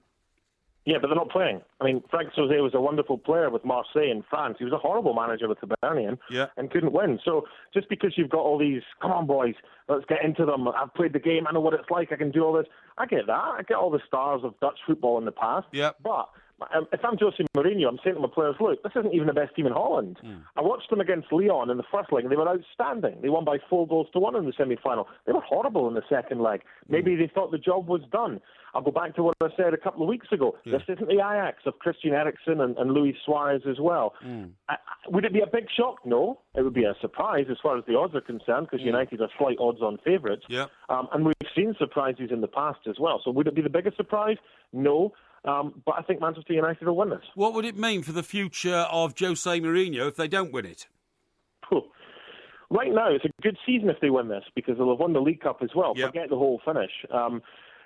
The bottom line is, if Manchester United win the Europa League, then open the checkbook time. Suddenly all the players will want to come because they're in the Champions League. They won't care if they finish sixth in the league. No, that's right. It'll be the one thing an agent of a top player is asking a team, are you in the Champions League next season? If the answer is yes, okay, let's start negotiating. What would it mean for Jose Mourinho? Well, it would be problematic. I mean, the League Cup would be the only trophy. I think questions would then be raised as to the approach of the league campaign. Did you take it that seriously that could you not have done more in the league? Okay, you were never going to finish fourth, but should you have taken the league games more seriously? That'll all be asked if you lose. Definitely, Indeed. Let's talk a bit of golf before we let you go, Mark, because Wentworth and the PGA gets underway later on this week. It's one of the big golf tournaments of the year. It's not necessarily what you might regard as a sort of a secondary major, but they've had a massive revamp of the course, including doing things like what they did at the Abu Dhabi tournament, apparently, having music on the practice range so that each player, as he comes up for his hitting a few balls, is going to have their own theme tune, which sounds a little bit showbiz to me. Yeah, until we actually see what they've got planned. I've read the same things as you. I'm good friends with Martin Keimer's caddy, and he certainly enjoyed the changes to the golf course as well, not just the kind of music and whatever, the actual changes to Wentworth. He really likes the changes. He's practiced with Martin Craig Conley a couple of times now, and he likes what he's seen as well. So, I mean, it's a decent enough field. Martin Keimer's not one of the favourites, but, I mean, Chris Wood, Justin Rose, Henrik Stenson, these guys are all in there as well. I mean, it is the flagship for the European PGA or the European Tour, this tournament as well. And I just love the finishing hole. I mean, he changed it a few years ago as well. You've now got do you go for it? Do you lay up? What do you do? But the whole music and everything like that. Remember Bubba Watson on the first tee when everyone was asked to be quiet in the Ryder Cup, and he was like, no, make a noise. Right. Yeah. The way golf's going. Yeah, well, maybe it is the way it's sort of golf punk and all that. But no Rory McIlroy. He's still got a bad rib injury. You do worry that Rory's sort of perhaps not being driven to be as good as maybe we thought he was going to be. Is he going to end up being like the Wayne Rooney of golf? Don't know. I mean, when Rory McIlroy's fit, I'll go back to what I said about match sharpness and actual fitness for football. It's the same in golf as well. Just because you're back to normal and you've recovered from all your injuries, you still have a bit of rust as far as competitive action is concerned. So we'll only be able to answer that once he's back, and hopefully it won't be long before he's back and recovered from injury. You're absolutely right. Now, just before you go, Mark, I take it that you will be joining in with the rest of the American nation tonight in celebrating Bob Dylan's 76th birthday. Why would you? Well, because it's a national sport, isn't it? You know, celebrating Bob Dylan's birthday. No, of course not. Bit of the times there are changing. You might be strumming a few tunes, you know, blowing in the wind on your guitar tonight, Mark. Lighting up a bit of reefer. Yeah. Is that the only reason you mentioned that? Because you tried to get a couple of Bob Dylan songs in? Not at all. I'm amazed he hasn't actually mentioned it before. You know, he's obviously just spotted it. No, not at all. No. I wasn't going to confuse your brain with Bob Dylan, but of course he did change the whole culture of the Western world, of America, where you live now, you know, of post-war Britain, where we live now. So I thought you might want to pay tribute to him, that's all. Of course, if you don't believe in... I'm sure there'll be tributes paid in Tennessee, and the Nashville skyline this evening will be lit up in Bob Dylan's, not memory, but just everyone looking forward to celebrating his birthday, 76, for goodness sake, you know. Exactly. Man who changed the world, yeah, definitely. I didn't realise you thought he'd changed the world. Listen, Mark, enjoy the game tonight. We'll be bringing you live commentary right here on Talk Sport. Of course, Mark Donaldson there from ESPN thinks Manchester United should win. Most people do, really. Some people are a bit worried, though. Nigel says, just for a moment there, I thought Porky was going to jinx. Change the world in two ways. Firstly, he told the Beatles to stop writing songs about love because people were bored of them and to start writing songs about other things, other stories, things they were interested in. And that revolutionised the Beatles. They stopped writing, Can't Buy Me Love, She Loves You, Love, Love Me Do, and started writing real songs. Yes, like Eleanor Rigby. Yeah, that's right, absolutely. And the second thing is he apparently, according to legend, taught the Beatles how to smoke cannabis. Yes. And that completely changed the world. Introduced them to it, I suppose. Introduced them to it, which, you have to say probably led to Sgt. Pepper's Lonely Hearts Club Band. May well have done. And all that kind of stuff. May well have done. But, I mean, his influence on modern sort of songwriting and poetry and society and everything is hard to measure. And he's still going, of course. He's still releasing albums. He's still playing concerts. He's remarkably sort of long-lasting, really. When you consider, you talk about the Beatles all the time. And when you consider somebody like Bob Dylan, who's been around since the late 50s, the body of work doesn't even compare. Right. They made, 4 albums or something, effectively? Yeah, something like that. And they were only around for 4 or 5 years. Who's that? The Beatles. Oh, no, the Beatles made more than 4 albums. Well, yeah, but in terms 10 or 11 albums, a lot of the albums were just singles on an album, weren't they, in terms of actual albums that they made? Well, I've made 5 or 6, I would imagine, of quality from Revolver onwards, I suppose. But what I'm saying, very sort of, very short-lived career. Really, compared to somebody like him. As a group they were, I agree. I think it was 1968 was the Isle of Wight Festival, right? Which is coming up again soon, isn't it? Because our pal Rob is headlining it's every year, really. It's every year now, okay. They've rejuvenated it. I think the first one was 1968, and Bob Dylan was headlining. And I remember this bloke from the Midlands. He took his children out of school. They were about 6 and 7, and took them to the Isle of Wight Festival. And he was charged by the authorities because in those days you could be for taking children out of school. Well, as indeed you are now. Now. It's the way it's going, anyway. OK. Anyway, his defence was, because he went to court and challenged it, was he said, my children's education will be vastly more improved by listening to a day of Bob Dylan singing his fantastic songs with all their messages in them than anything they learn at school. Yeah. He didn't win his case, but that's how people felt about Bob Dylan. Well, Bob Dylan was a remarkable man. And like I say, the words alone to the songs that he wrote. Yes. A lot of people don't like his voice, a lot of people don't like his music particularly, but you can't deny the influence that he had. Well, he was the first revolutionary songwriter, wasn't he? About everything. Vietnam, I suppose so. And everything else. He was the first very commercially successful one, anyway. Yeah, that's right. Now, you know why Woodstock happened in Woodstock? Upstate New York. Yes. Yeah, because they were hoping he would come, weren't they? Well, his house was 2 miles away from the farm where it took was place. Like the mountain coming to Muhammad. Exactly. Right. So the organiser, I remember reading this, the organiser said, no, we'll go to Woodstock. And I said, why Woodstock? Woodstock's like, Nowheresville. Man. Right. He said, no, it's 2 miles from where Bob Dylan farm in the middle of nowhere, That's right, it's a farm in the middle of nowhere. And he still never went, right? Well, this is the very point. He said, so when Bob sees us setting up this huge stage and all these helicopters flying and all that, we'll just give him a ring and say, look, there's a space for you to headline this concert. Right. And they did all that, and he said, no, thanks, I'm not interested. And went on holiday. Yeah. Well, he's famously cantankerous. I actually saw him finally at a place called Tanglewood. Oh, yeah. Which is up in Massachusetts. Right. It's a little bit like Glyndebourne. You've ever been to Glyndebourne. Yeah, I have. Yeah. I think you said you went there for an ABBA night or something, didn't you? I did, yeah. And well, the Boston Symphony Orchestra has a similar sort of country pile, which is called Tanglewood. Okay. Basically, it's about 30, 40 miles west of Boston, in the Berkshires. And as it happened, a friend of mine who I'd been at university with ended up running the Boston Symphony Orchestra sort of road trip type scenario, right? Yeah, I know. And she said, "Oh, you must come because we've got a whole series of concerts going on, and one of them's Bob Dylan." Yeah. And I thought, great, it must be a good thing to go and see Bob Dylan. Yeah. And it was like it was inside a sort of a tented area, but then most people were just sitting around sort of in picnics, right? And we'd just had Emma, my daughter. Yeah. So she was about 18 months old. Right. And so her first ever concert was sitting inside a playpen listening to Bob Dylan. That's not bad, is it? Which is why she's so cool, obviously. Well, I'll tell you what, I might watch a bit of Bob Dylan now because I've had a very exciting start to the week. Have you? Marred, obviously, by the tragedy in Manchester. Yeah. But before that happened, I was actually in a great mood because I've had all my tellies fitted into my place on the south coast. What do you mean all your tellies? Well, How many tellies have you bought? 2. Well, you told me that it all gone horribly wrong was the last conversation I had. They had gone horribly wrong when I ordered the old Sky Q box, but my building is not programmed for Q. Q. So Sky... Well, as in your Q from James Bond. Yeah, that's right, yeah. So what, they've now started calling it Q?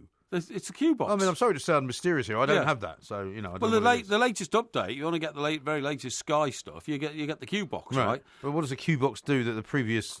P-box didn't do? Somebody said to me, an expert said to me, he said it's got stuff in it which is going to, again, revolutionise television when we introduce it. In the box itself. So is it like a box that contains a computer disc that has loads of stuff on it? Yeah, that's right, yeah. Is it? Well, it's a box that you put under your telly when you're receiving, satellite TV. It's like the cable box, in other words. Yeah, that's right, yeah, except it's Sky. You've had a Sky box in the past. In the past, yeah, exactly, yeah.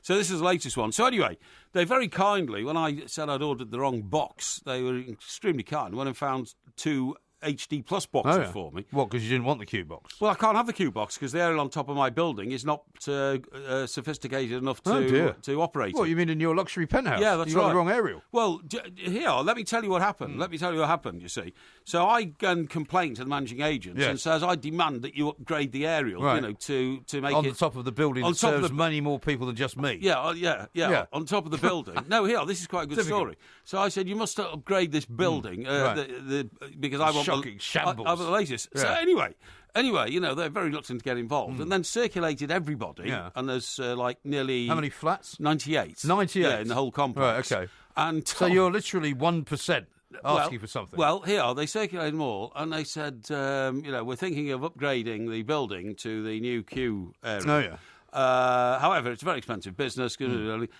it will be a surcharge of £250 per apartment. You see. So.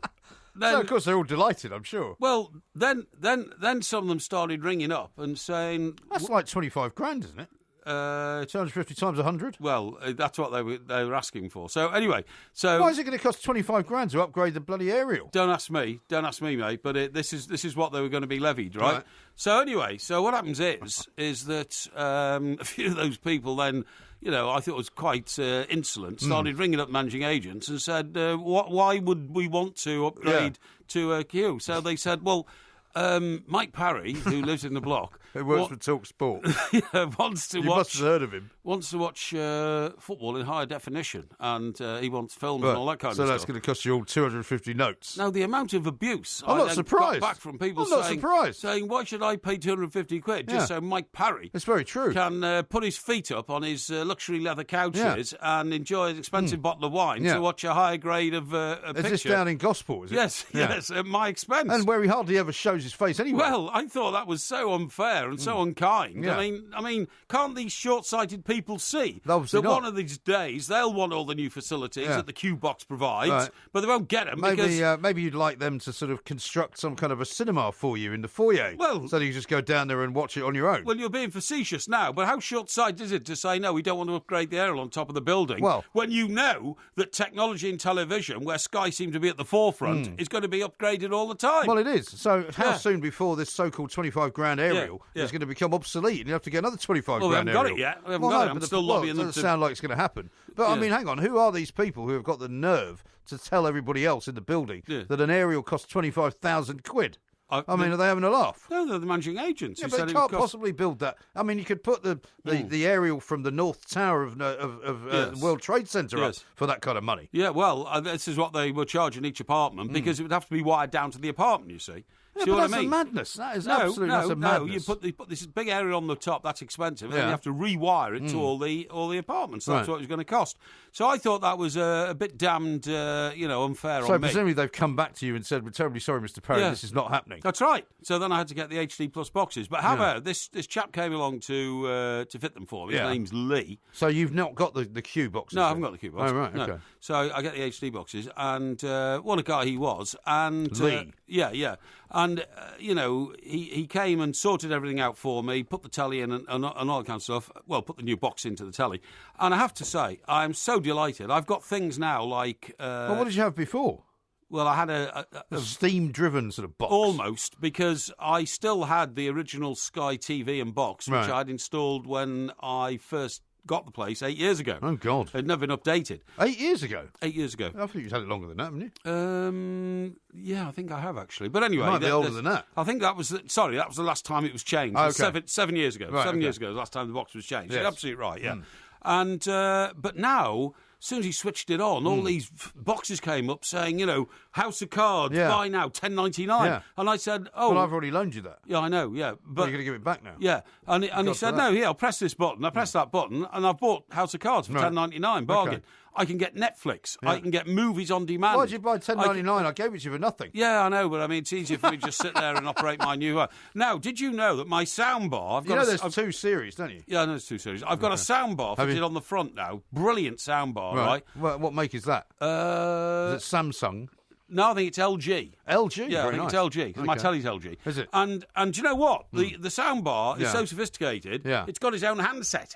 Its own handset? Yeah, it's got its own handset. Its own remote? Yeah, its own remote, yeah. So, how many remotes have you now got then? 4. 4 remotes? Yeah, I've got one. See, that's not good. I've got one for the telly, one for the soundbar, one for the box. DVD. Yeah, one for the DVD. Yeah, and one for the box. And one for the box. Yeah, it's absolutely brilliant. When you're bladderated, you'll have no idea which one you're going to use. Well, that might be a problem. That is a problem. I mean, I've got 3 remotes now. Yeah. And I'm sometimes struggling to, when I pick it, which one am I doing? Because I finished, by the way, I managed to finish off the whole 7 series of West Wing. Oh, well, there you go. So I can have it back now. So I give it back to you now? Yes, please. Thank you. If you want. But you'll have to watch it. No, I'm going to take it back, because I also, at the same time, got a new DVD. Okay. I got a new... Is it a Blu-ray? It's DVD and Blu-ray. You told me you could have one or the other. This does both. Oh, well done. How about that? We've got to stop now. Fantastic. I'm so excited. I am. This is Talk Sport. Brilliant. The 2 Mics. Simulcast across the UK on Talk Sport and Talk Radio. Nobody does it better. Makes me feel sad for the rest. Nobody does it half as good as you. Baby, you're the best. I wasn't looking, but somehow you found me. I tried to hide from your love, but like heaven above me, the spy who loved I'll tell you what, we've been playing some great music tonight. Oh, yeah, good. One way and another. Bob Dylan, a lot of Manchester tunes, and now Nobody Does It Better, Carly Simon. I wonder whether that might be one of my favourite Bond tunes of all time, actually. Well, it was terribly powerful, because also, remember, the images that go with it are that, the parachute shots. Yeah, the parachute with the Union Jack. Absolutely spectacular. Tremendous. And also, do you remember the graphics for that one showed... I remember it distinctly. It showed Roger Moore as James Bond holding a gun, but a beautiful girl, a gymnast, was using the gun as a bar in the sort of gymnastics region of the Olympics, and swinging forwards and backwards on it and all that. It was beautiful. It was fantastic. Very cleverly done. And lots of tributes this morning, of course, to Roger Moore, Sir Roger Moore, who died yesterday, 1927 to 2017, aged 89. One of my favourite lines of what his family have been saying is that he's going to be sort of interred. His life is going to come to an end in Monaco, which I suppose most of us would probably quite like to do. The 7 films: Live and Let Die, Man with the Golden Gun, Spy Who Loved Me, Moonraker, and of course, For Your Eyes Only, Octopussy and View to a Kill. I quite like to View to a Kill, but let's talk to Tom Sears from James Bond Radio to find out from him whether he agrees with you that Sir Roger was in fact the greatest James Bond ever. Tom, very good morning to you. Good morning, fellas. How you doing? Yeah, very well indeed. Thank you. Thanks very much for joining us. It's probably been a busy few hours for you. Was he the best James Bond? Is it an easy question to answer? I think it's a tough one, because they're all great. But at the end of the day, I think for me personally, Roger Moore is the one I'd hold closest to my heart. Is that amazing, Tom? Because I said that earlier on, and of course, most people who are the fanatics of James Bond will always go for Sean Connery as being the first and the greatest and all that kind of stuff. But what I thought Roger Moore did was, I thought he brilliantly managed to bring together the one-liners, the quips, the humour that you need in James Bond, with a serious and steely acting performance, illustrating what a great British secret agent should have been in those days. Absolutely. I mean, it is an easy answer to say that Sean was the best because he was the first and he sort of, in a sense, invented it. But at the end of the day, by the time Sean left and it was sort of, the series was sort of maybe flagging a little bit and getting a little bit on the tired side. Roger steps in and, by his third movie, just completely revolutionised everything. Spy Love Me came along and just, put Bond straight back on the top, and he had the most successful Bond films of his time. He did the job, man. There's no messing about with Roger. That's right. A lot of people have been very, very generous in their kind of description of what a guy he was as well, what sort of person he was. He worked, as we know, for UNICEF as a sort of ambassador most of his working life. But there's a piece by Jane Seymour in one of the papers this morning who said that it was her first ever leading role up against Sir Roger Moore, and she said he was funny, kind, thoughtful to everyone around him, taught me what a movie star really was and should be. And, lots of those kinds of comments, which are unusual, aren't they, in a lot of acting, particularly in acting sort of descriptions, where not many of them are that nice. Yeah, no, it's completely. I mean, you never ever hear a bad word said about Sir Roger, and we've had some of his Bond girls on our podcast and stuff, and we even had Sir Roger himself come on. And did you? Everybody has just got these wonderful stories about him, and it's kind of like that thing you remember when George Michael passed away, and you had all those stories come out in the press of all the good deeds he did, and he never mentioned it. It was all sort of quiet behind the scenes. It's the same thing with Sir Roger. He was the sort of guy that always had time for his fans, and it was just so kind, and we genuinely lost a really good soul in Sir Roger, and that's what makes it so heartbreaking. I totally agree. Now, I didn't realise till I sort of picked up on it today. He was 45 when he took on the Bond role. He did it for a lot of years. He did it for 14 years, I think, didn't he? And it was 73 to 85. Yeah, that's 73 to 85. That's right. That's 12 years. That's right. Yeah. And my favourite action sequence in all those films, Tom, was without a shadow of a doubt the boat chase on the Mississippi River in Live and Let Die, because that was so action-packed as to be mesmerising.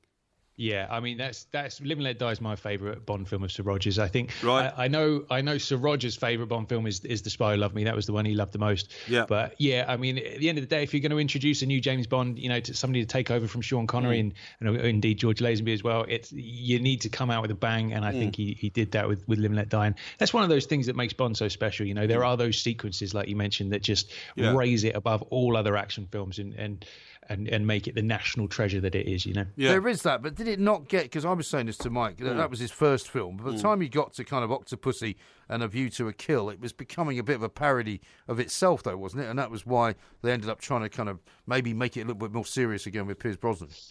I guess so. I mean, I suppose the thing with Roger's Bond, if you have like a sort of an arc in a sense, it's when he first came on board, he was still he was still Roger, but he was a little bit hard edged. There's a couple of sort of harder scenes in the first two movies that even Roger said he wasn't sort of too happy about. Sort of slapping the ladies around a little bit maybe. Yeah. And then it kind of it went super fantastical with Spy Who Loved Me and Moonraker, going into outer space and stuff.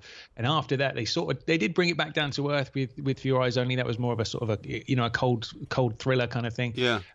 So there is like a real journey with Roger's films as well. But I mean that's the nature of the guy, man. He was obviously a lighter soul than somebody like a Sean Connery, and it's just that sort of comes across in his films. But Connery can be quite a miserable. Curmudgeonly. I want to use a second word, to be honest. But, did you ever have Connery on your radio? No, we'd love to, but Connery famously doesn't really want to speak to anybody these days, sadly. So yeah. Well, unless he's advocating Scottish independence from the Bahamas. Well, to be fair, he's actually not terribly well at the moment. I just wondered whether before he wasn't really able to speak as well, whether he did it. So when you had Roger Moore in, was he charm itself? Was he the sort of the ultimate British debonair star? Absolutely. It was great. We spoke to him from his house in Monaco over Skype. And he was just full of stories. And you get to that age, and he's been in the public eye for so long, and you imagine he's told those stories about 1,000 million times, and you would sense a bit of like, a little bit of sort of tiredness of telling those stories. But he was an absolute gentleman, and just made us, Chris and I, my co-host, just feel, it was a special moment for us, obviously, to be able to talk to him, and it just sort of it was a dream come true, Sure. And there's a story I never told actually, which was when he first popped up on Skype, his webcam was on, and he literally looked like he'd just rolled out of bed. You know, he had his bathrobe on, his hair everywhere, and it just caught him at a moment where he realised that the camera was on and switched it off really quickly. And it reminded me at that moment at the end of Moonraker, where he's in the space station, and M and Q are watching him on the monitor, and he's obviously in bed with a beautiful woman, and they're all shocked that he's misbehaving. And it was almost like that moment for me. It made me smile. Fantastic. Curtain down. Yeah. No, he's very self-deprecating about his talents as an actor, but I don't agree with that. He said it's surprising how far you can get raising one eyebrow. When I started to learn how to raise two, he said I got much better. But you see, I was a Roger Moore fan from before that. I liked him in The Saint. I thought The Saint was a great British series, and he played a similar sort of guy who always rescued the girl from trouble and all that kind of stuff. Yeah. And then The Persuaders, with Tony Curtis. Tony Curtis is like one of the film industry's legends of all time. And he sat easily in Tony Curtis's company, so it didn't surprise me when he sat easily in the Bond films. No, I mean, of course, that was part of his character, super self-deprecating and all that kind of stuff. But at the end of the day, the man was an absolute movie star. There's no getting away from it. I mean, that guy, you don't get more handsome than that, do you? I mean, you look at those chiseled features. It was a shoo-in, that sort of strong sort of voice that he had as well, instantly recognisable. If that dude wasn't going to be a movie star, I don't know what he would have done, Yeah, sure. No, I totally agree. Now that we've got sort of Daniel Craig umming and ahhing about whether he's going to do any more Bond films, I mean, who do you think is the most likely next Bond, and how many more movies are they going to make? I have a favourite. I think there's a sort of outside favourite. Obviously, in the press these days, it's all Tom Hardy this or Idris Elba that and all that kind of stuff. And the Bond producers never really go for the big names. Funnily enough, Roger was the only sort of big name in his own right when he took over the role. All the other actors were sort of a lot more unknown.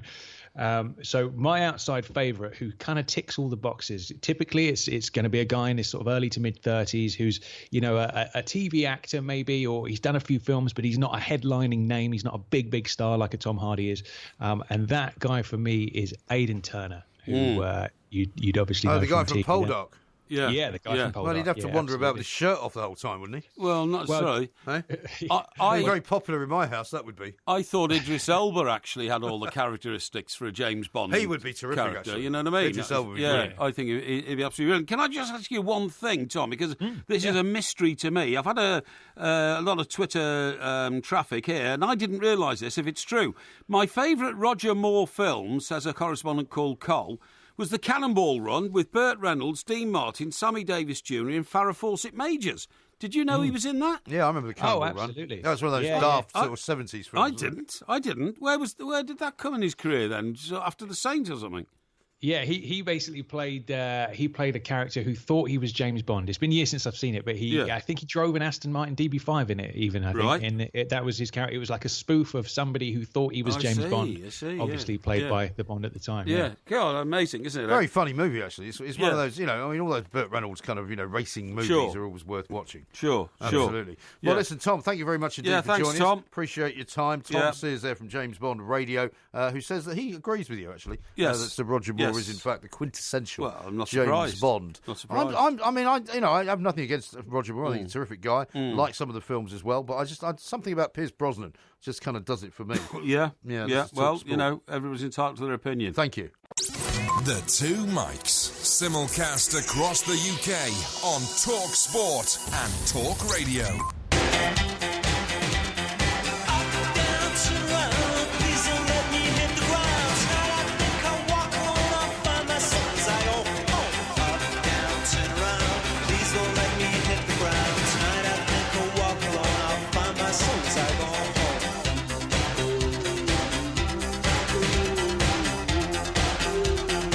Sport, we are the Two Mics. Lots more coming up, of course. Wonder whether we should be wondering about the quiz coming up towards the end of the week. Yes. Whether Sir Roger Moore might be a fitting subject for it. I think it would be an absolutely fitting subject. I think the guy was a really, really great Englishman, and I'm an Englishman seeking greatness. Really? So, how's that going? Sorry? How's that going? Well, I'm not going to answer that question for you because it's a facetious question.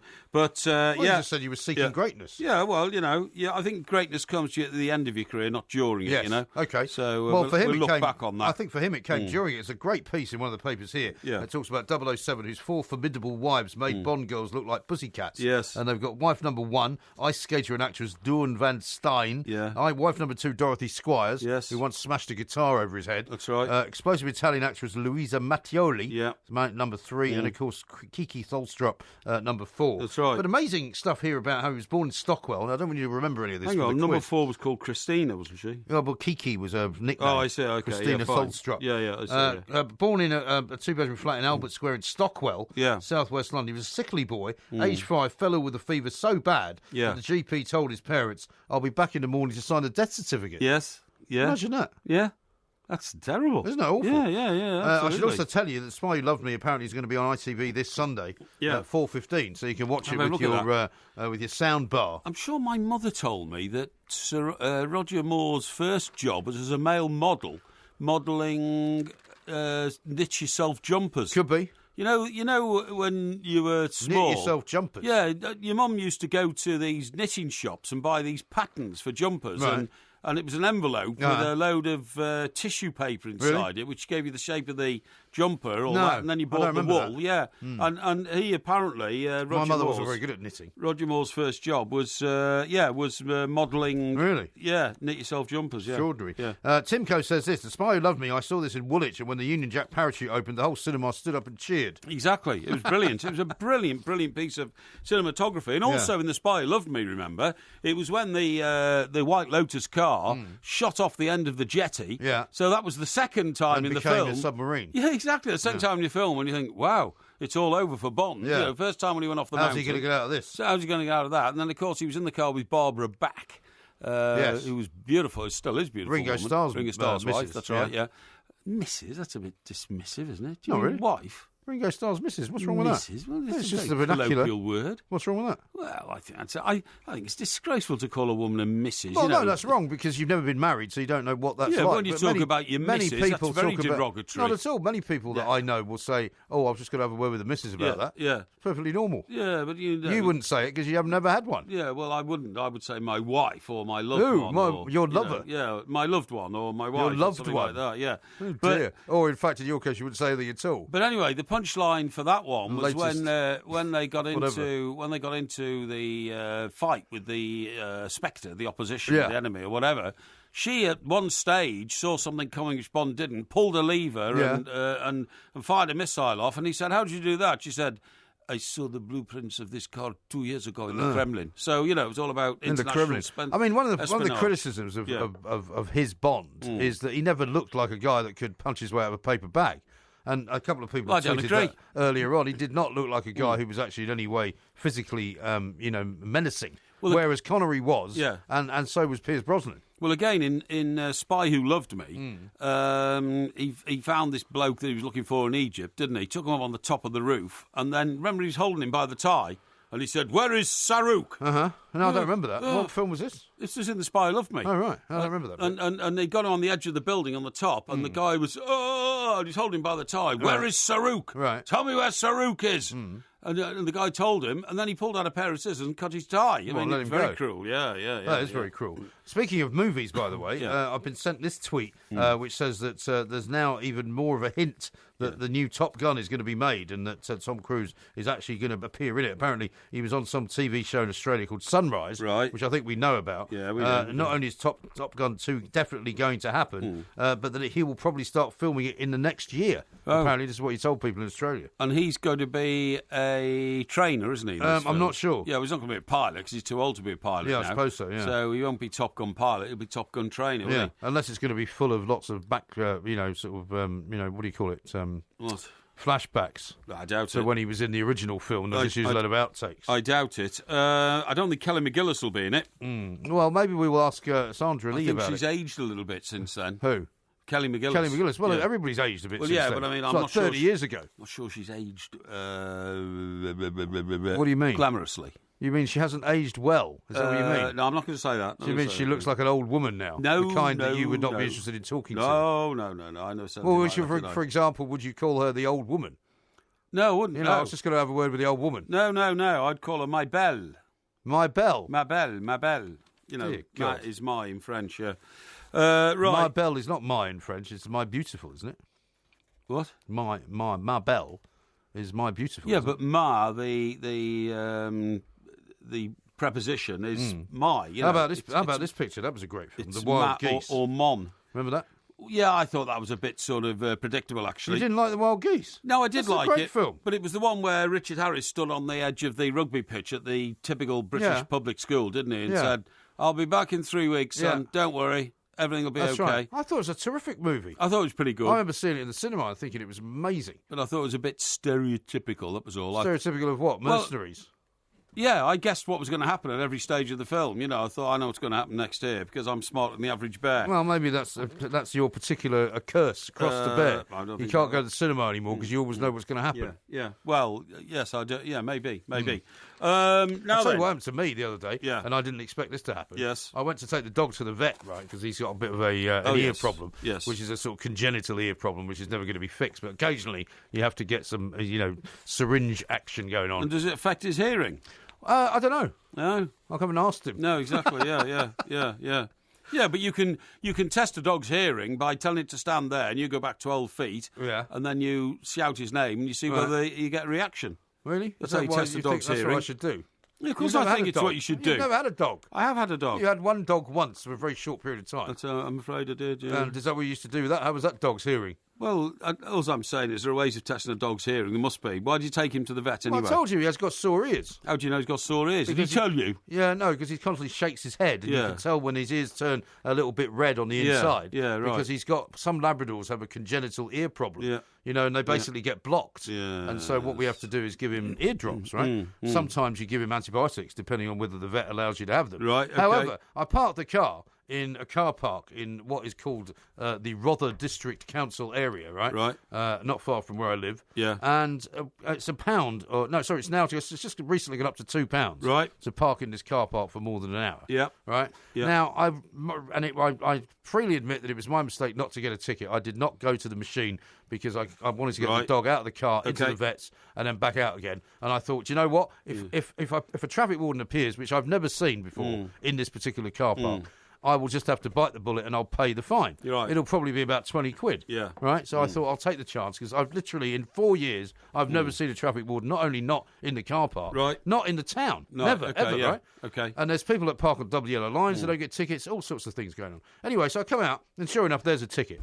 And I thought, cobleros. I'll just take it home and I'll pay it, blah, blah, blah. It'll be 20 quid. I open it up, £80. 80 quid, right? Yeah, but you get that. It's reduced to not 40 though, reduced to 60. I was going to say reduced to 40. No, reduced. Well, even that I think is too expensive for a tiny I do as well. town. Yeah, I mean, if you're in London and it's £10 to park and you don't pay it, I can understand why you would charge 80 quid for a fine. Yeah. But if it's £2, surely 80 quid for a fine is way over the top. So, and you're saying the only reduction you get is 20 quid off? The only reduction is 20 quid off. So you're going to pay 60 quid? I've already paid it. Within 14 days, it's down to 60 quid. So £60. It's a bit of a waste, isn't it? It's a terrible waste. I mean, I'm not, going to bum about the fact that it's not going to cost me loads of money. Yeah. I just find it objectionable that kind of payout is the sort of money that they're charging people for one mistake. I can imagine. I mean, I'm quite happy to hold my hands up and say I was guilty. I would have been quite happy to pay a £20 fine. But 60 quid, I think, is absolutely over the top. And by the way, the stuff that they gave me, the medicine in the vets, was 85 quid. So it was a quick trip to the vets. Wow. It cost me 145 nicker. Yeah, it certainly did. Shocking. It is shocking. I'm absolutely I have to say that is beside shocking. myself with upsets. Yeah, I don't blame you. I don't blame you, seriously. That is shocking.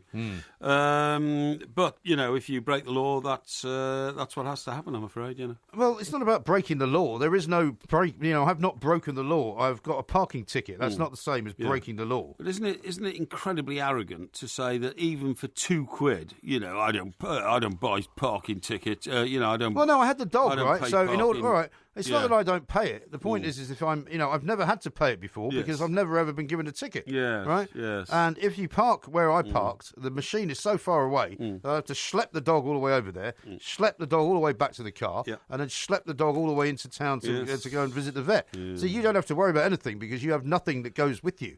When you travel on your own. You travel without children, without dogs, without women, without anything. Well, my life is much better organised than yours. Well, it's not organised at all. It's sad and lonely. That's not. How about this from Steve the cabbie? I'm not sad or lonely. So Steve the don't worry cabbie about it. says this ridiculous nonsense from Porky. If he can't manage a Twitter account, he's got no chance of working out how Sky Q works. I think I have. Really? I think I have, yeah. I've spoken to people who know what it's all about. Jason says this, just got up for some Benylin, going back to bed. See you on the podcast. Yeah, okay. And he says, top pros. Benylin, what would you get up in the middle of the night and take maybe he's got a cough. It could be, yeah. Chris says this, the more Mike Parry goes on about his luxury apartment, the more it sounds like he lives in a luxury old people's home. I've sent him a note back on that one. I said that'd be ridiculous. It's a luxury coastal penthouse, and people go there to enjoy the spectacular views and the sea air. Sea air, by the way, is very, very different to town air, isn't it? It is so different, yeah. You wouldn't believe it. I love them. I had a lovely day down at the coast on Sunday. Yeah. In fact, I got a bit of a sunburn. Yes. Because it was so hot. Yes, that's right. I love the... Seen the timer. I love the smell of sea air coming in off the sea with the brine and the salt and all that. It's just something completely different about it. I love it. Well, it's very healthy for you as well. It is, yeah, very healthy. Very good indeed. Yeah. We are the two Mikes. This is Talk Sport.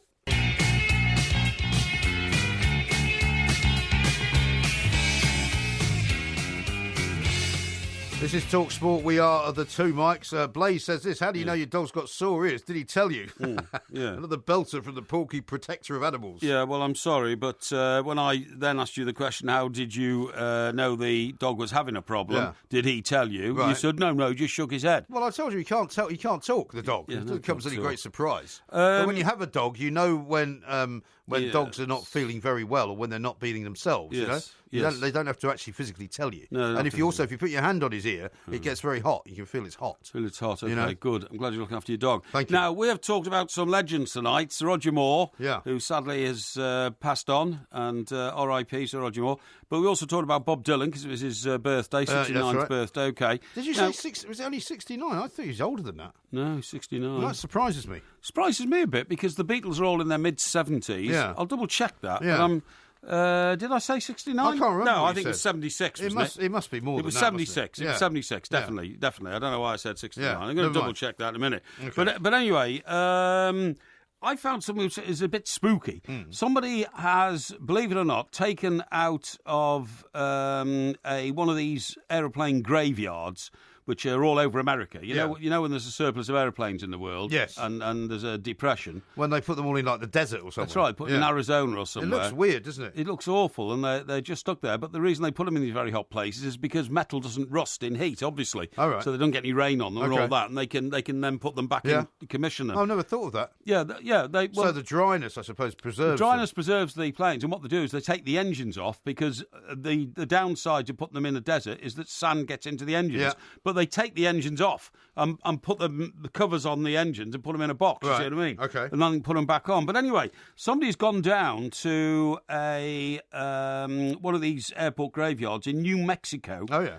And bought and taken out Elvis Presley's private jet. Oh yeah. Which has stood in an aircraft graveyard in New Mexico for 30 years. So this is different because when you go to Graceland, there's those two planes in the front on the front lawn. Yes, that's right. This is different from them. Yes. No, it's different. Yeah, this was actually the one he flew around in. Okay. Now, it says that the jet, which was the singer's first, is custom-made 1962 Lockheed Jetstar. Very nice. And it is on sale, you wouldn't believe this, for £7,686. Why? 7,000? Yeah.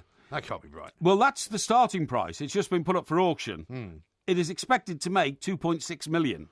Right. 2.6 million at an auction. Yeah. But as a flying machine, it is only worth £7,686. It will never fly again. This is the point, right? Yeah. Now, the thing is that somebody can buy it. The plane has remained hidden away in an aircraft graveyard in Mexico for 30 years. It is not in flying condition, but the interior, including Elvis's custom-made red velvet seats and the matching shag-piled carpet, and the polished and carved woodwork is very well preserved. And is it quite a big plane inside? Inside the cabin. I mean, not without people will. I'll show you a picture of it. There's a picture of the outside and the inside. The private jet that we were in recently, which obviously is quite small. Yeah, that's right. You know, it's like a 6-seater. Yeah. This is clearly a much bigger plane, isn't it? Yes, it is. Yeah. Wow. Ours was more than 6 seats.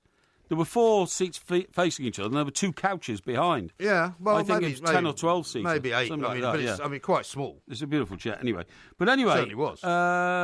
Right, it's being sold along with a number of other personal items, Elvis items, including a custom-designed 4.5 carat diamond and 14 carat yellow gold ring.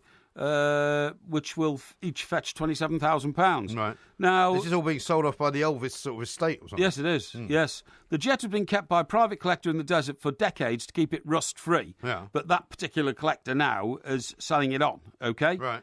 It's in impressive condition for being in the desert for 30 years, says a spokesman for the sale house. The inside is impeccable. The engines have been taken out, but it's a perfect exhibit piece.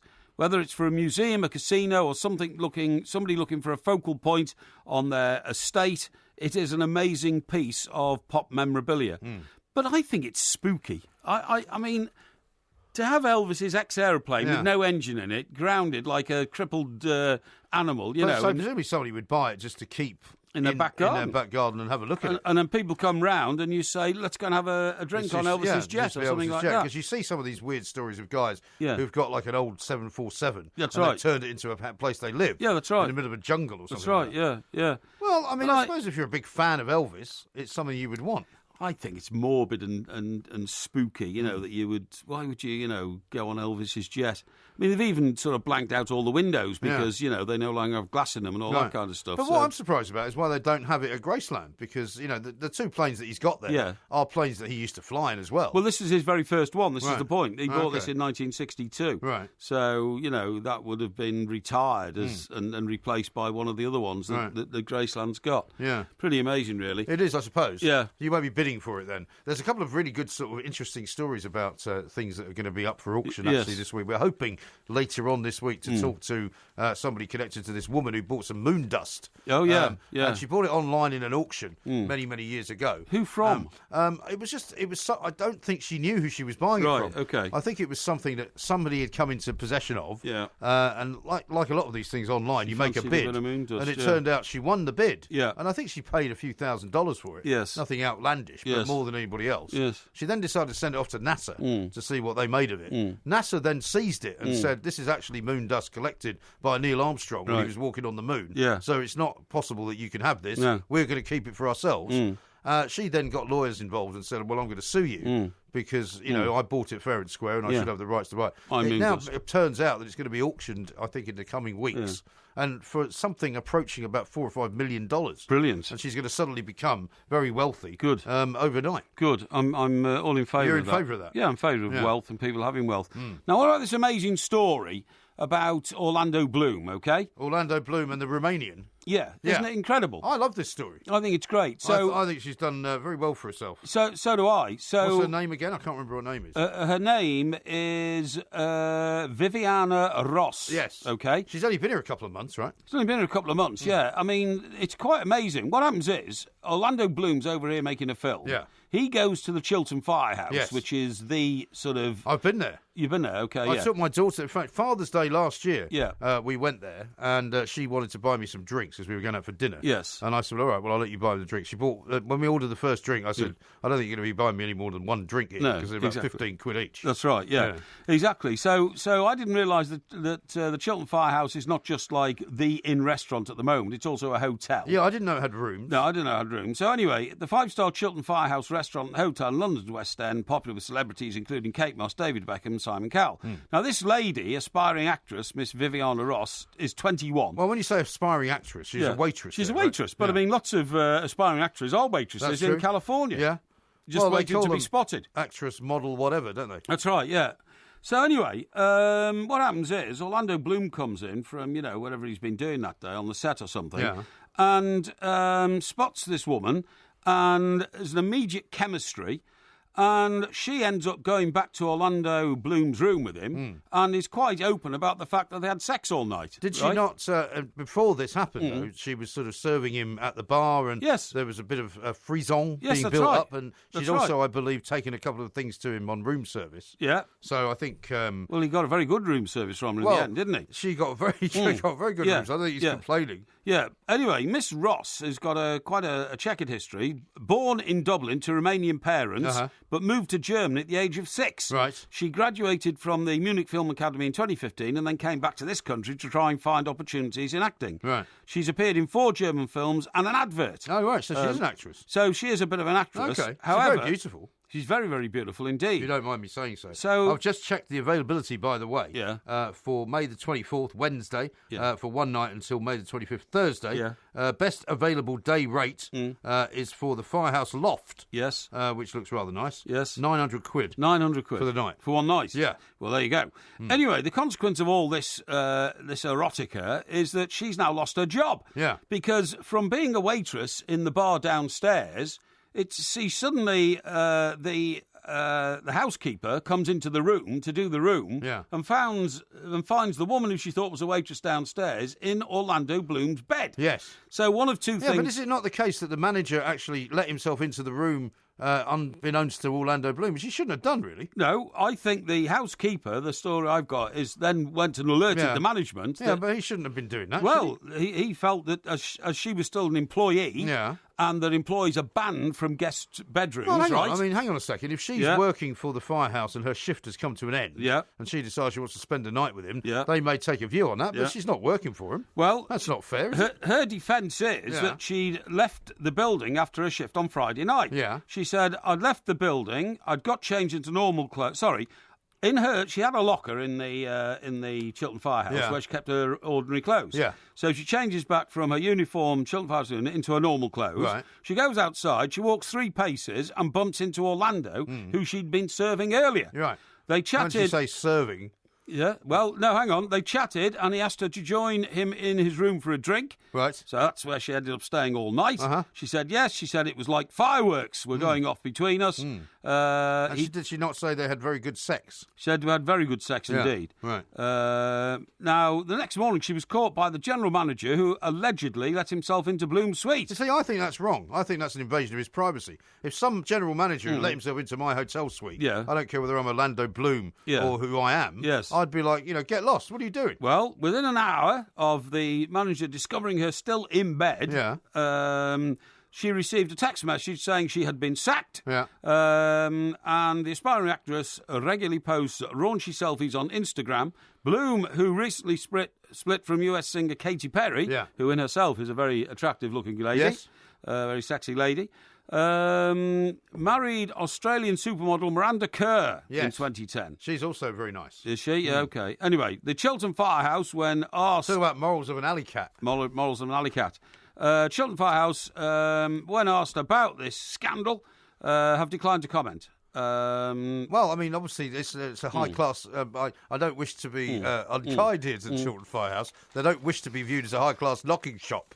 Well, do they? It's not a high-class knocking shop. If a man and woman meet and decide to have sex, that's a perfectly regular, routine sort of activity. Yeah, but what they don't want is people turning up from Hollywood expecting to be able to knock off the waitresses. The waitresses, that's right. Yeah, well, I suppose you're right. Yeah, but I'm going to read you in a little while the description of this Firehouse Loft, which is very funny. Okay. For 900 quid a night. Excellent. This is Talk Sport. Good. The Two Mics, simulcast across the UK on Talk Sport and Talk Radio. I'm talking to you. See you standing over there with your body. Feeling like I wanna rock with your body. And we don't gotta think about nothing. I'm coming at you, 'cause I know you got a bad reputation. Doesn't matter 'cause you give me temptation.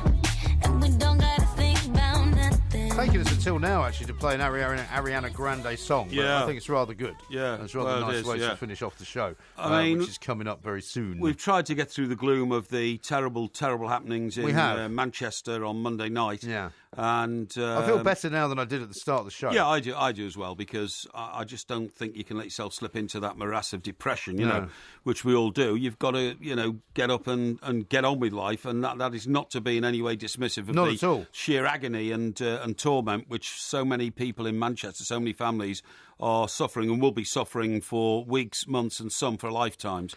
And we're well aware of that. Exactly right. Yeah. Now, let me read you a description of the Firehouse Loft, which is available tonight if you wish to stay there without the Romanian for £900. Yes. The Firehouse Lofts are east and west facing with views over Marylebone's Chiltern Street or the Mews. Now, basically, I've been there. It's a very nice little part of Marylebone, but that's the view of a street. It's not a view. It's the street. Okay, if I'm looking at Marylebone railway station, yep, and the Landmark Hotel is behind me, where's Chiltern Firehouse? Well, you'd have to cross over Euston Road, right, and you'd have to go down sort of Seymour Place, turn left, and it's between sort of Seymour Place and Marylebone High Street. I see. If you can imagine Marylebone High Street. I see. And it's round the back in those little quiet areas. Right, okay. Very nice residential area. Yes, but good. I mean, the view is the view of a street. Yes. So the idea that you have a east or west facing view over Marylebone's Chiltern Street or the Mews is nonsense, right? The loft, I love this one, right? The lofts are flooded with natural light. I.e., there's a couple of windows. Yeah, right. And carefully crafted secondary glazing details.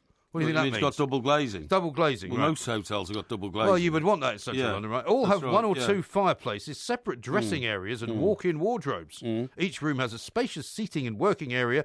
The bathrooms have freestanding bathtubs with dedicated reading lamps, a walk-in shower, period marble console and vanity area. Yes. What WC is conveniently situated off the dressing area. Yes. So, I mean, it's not particularly spectacular, right, for £900 a night. I mean, that's what it looks like. Yes. There. Well, let me have a look. I'm showing you a picture here. Yeah. It doesn't look that great, does it? No, it doesn't look that fantastic. I mean, for £900. Yeah, exactly, yeah. You'd be asking for a lot more, wouldn't My you? room at the Hilton of the, at the Dorchester of the North, the Chester Grosvenor, was... Dorchester of the North. Yeah, well, I would say it was better than that. Better than that. There's a bedroom. Let's have a look. Which is a very nice-looking bed, but very nice, but special. I was going to say, looks like a million other hotels around the world where for £900, you'd expect a couple of extras, wouldn't you? Yeah, of course you would. Yeah, of course you would. That's an awful lot of money. And as I say, the drinks very, very expensive. Yeah, but it's a very nice place. Maybe I'll take you there one day. Yeah. Well, you won't need to because I want to go there. I'll probably make my own way there. But thank you very much. You indeed don't know where for it the is. offer. You've just told me you don't know where it is. Well, I know where it is now. I mean, watching you staggering about Wembley the other day, the idea that you have any idea where you're going at any point, is a complete and utter mystery to me. No. It was lions being led by donkeys. Yeah, it was until I got hold of it and started to tell people exactly how we should find out where we're meant to be going. In pursuit of our studio, let me tell you that. A combination of you and the producer staggering about in two opposite directions. No. Where you didn't have any idea, and you were the only two people who'd been there before. There was no situation like that. G. O'Hara says Porky brings a whole new meaning to the term room service. Yeah, well, I mean, I don't myself, but I thought I should relate to you that rather difficult story. When you're trying to get somebody to admit the truth because I know about that a lot, yeah. Yeah, because it's constantly Mike's situation. Yeah, you believe that they're being evasive or something like that, right. Now, apparently, according to my medical journals, which I've been trying to study today, but been distracted, obviously, by the shocking details of what happened in Manchester on Monday night. But apparently... a load of psychologists say that remember Peter Falk, the actor who played Columbo? I do. Well, the Columbo dialogue, which apparently he was, partly responsible for putting together, has produced a new psychological technique called the Columbo method of getting to the truth. And what you do is... sort of bumbling about and pretending you're not really asking a question? Yes, what you do is you approach the person you're trying to get the truth out of as though you are literally... just talking to yourself and mumbling, and I always thought that when I had a cheese sandwich, I never kind of knew what kind of cheese was on my sandwich, and my wife would say, and you got this rambling on story. Distracts people. That's right, distracts people and all that kind of stuff, and then eventually you get the truth out of them. Right. The technique employs repeated, separated questioning about details in an effort to detect inconsistency. So what you do is you say to somebody, where were you on the night of the, Monday, June the 10th, when your neighbour was murdered? You know? And if they say, I went out for a walk, and you say, yeah, that's great, I like walking, I walk all over the place. I've got these shoes for walking, Yeah. Where did you walk? I walked down to the beach. Oh, the beach, I like the beach. I like on the beach on Sunday morning. You know what? Did you say the beach? Which beach was that? And all this kind of stuff. Right. And what you're doing is all the time, apparently, is when you're asking the questions and your interrogator accepts your answer, but then comes back and qualifies it with another question on top of that answer, but in a terribly non-challenging sort of way. You think you're getting the better of him. There was one Columbo episode when two students who thought they were incredibly bright shot one of their lecturers dead, and they did it by... basically the plot was the gun was in the front of the grille of a car in the basement of the college, and as the lecturer walked past, they fired the gun from a lecture theatre upstairs. You see what I mean? So their defence was we weren't even in the area, we weren't there and all that kind of stuff. And so Columbo comes along and pretends all this bumbling stuff. These bright students were taking the mickey at him all the time, hey, Columbo, and all this kind of stuff, making out he was a thickhead. And he went along with it. Well, he quite liked all that. Yeah, he said, I'm so forgetful these days. I can't, my wife, she can't remember, what day of the week it is, and I think it's catching and all this. And in the end, of course, he collared them because they didn't appreciate how intelligent he was. Presumably, as a journalist, you would have had some of this technique anyway, because, we've all had to be in situations where you have to ask people questions that they don't want to answer. Yes. And particularly if you're sitting down with somebody and you've got an interview period of, 15, 20 minutes. That's right, yeah. And you know that there's one question you want to answer. Yeah. It's not the first question you ask them, is it? No, of course it's not. No, you sort of meander around the plot. Well, it's always the same, isn't it? Sometimes when, it used to be, because PRs have always tried to control interviews, and they say, you mustn't ask Boy George about the time he spent in jail for whipping that rent boy that was in his house at the time, and all this kind of stuff. Yes. And, of course, what you do is you get through everything else, and then the last question... you wait till the end. Yeah, you say, no, Boy George. And in my experience, one or two things happen. Either you can't then get the person to stop talking about it because they talk forever. Because they've been dying for somebody to ask them. Yeah, exactly, even though the PR doesn't think it's a good idea. the PR's going, let's talk about this. Or secondly, they get so furious and say, I'm not doing that. But that's an even better response than answering the question. Sure. Because then you've got a story about Boy George.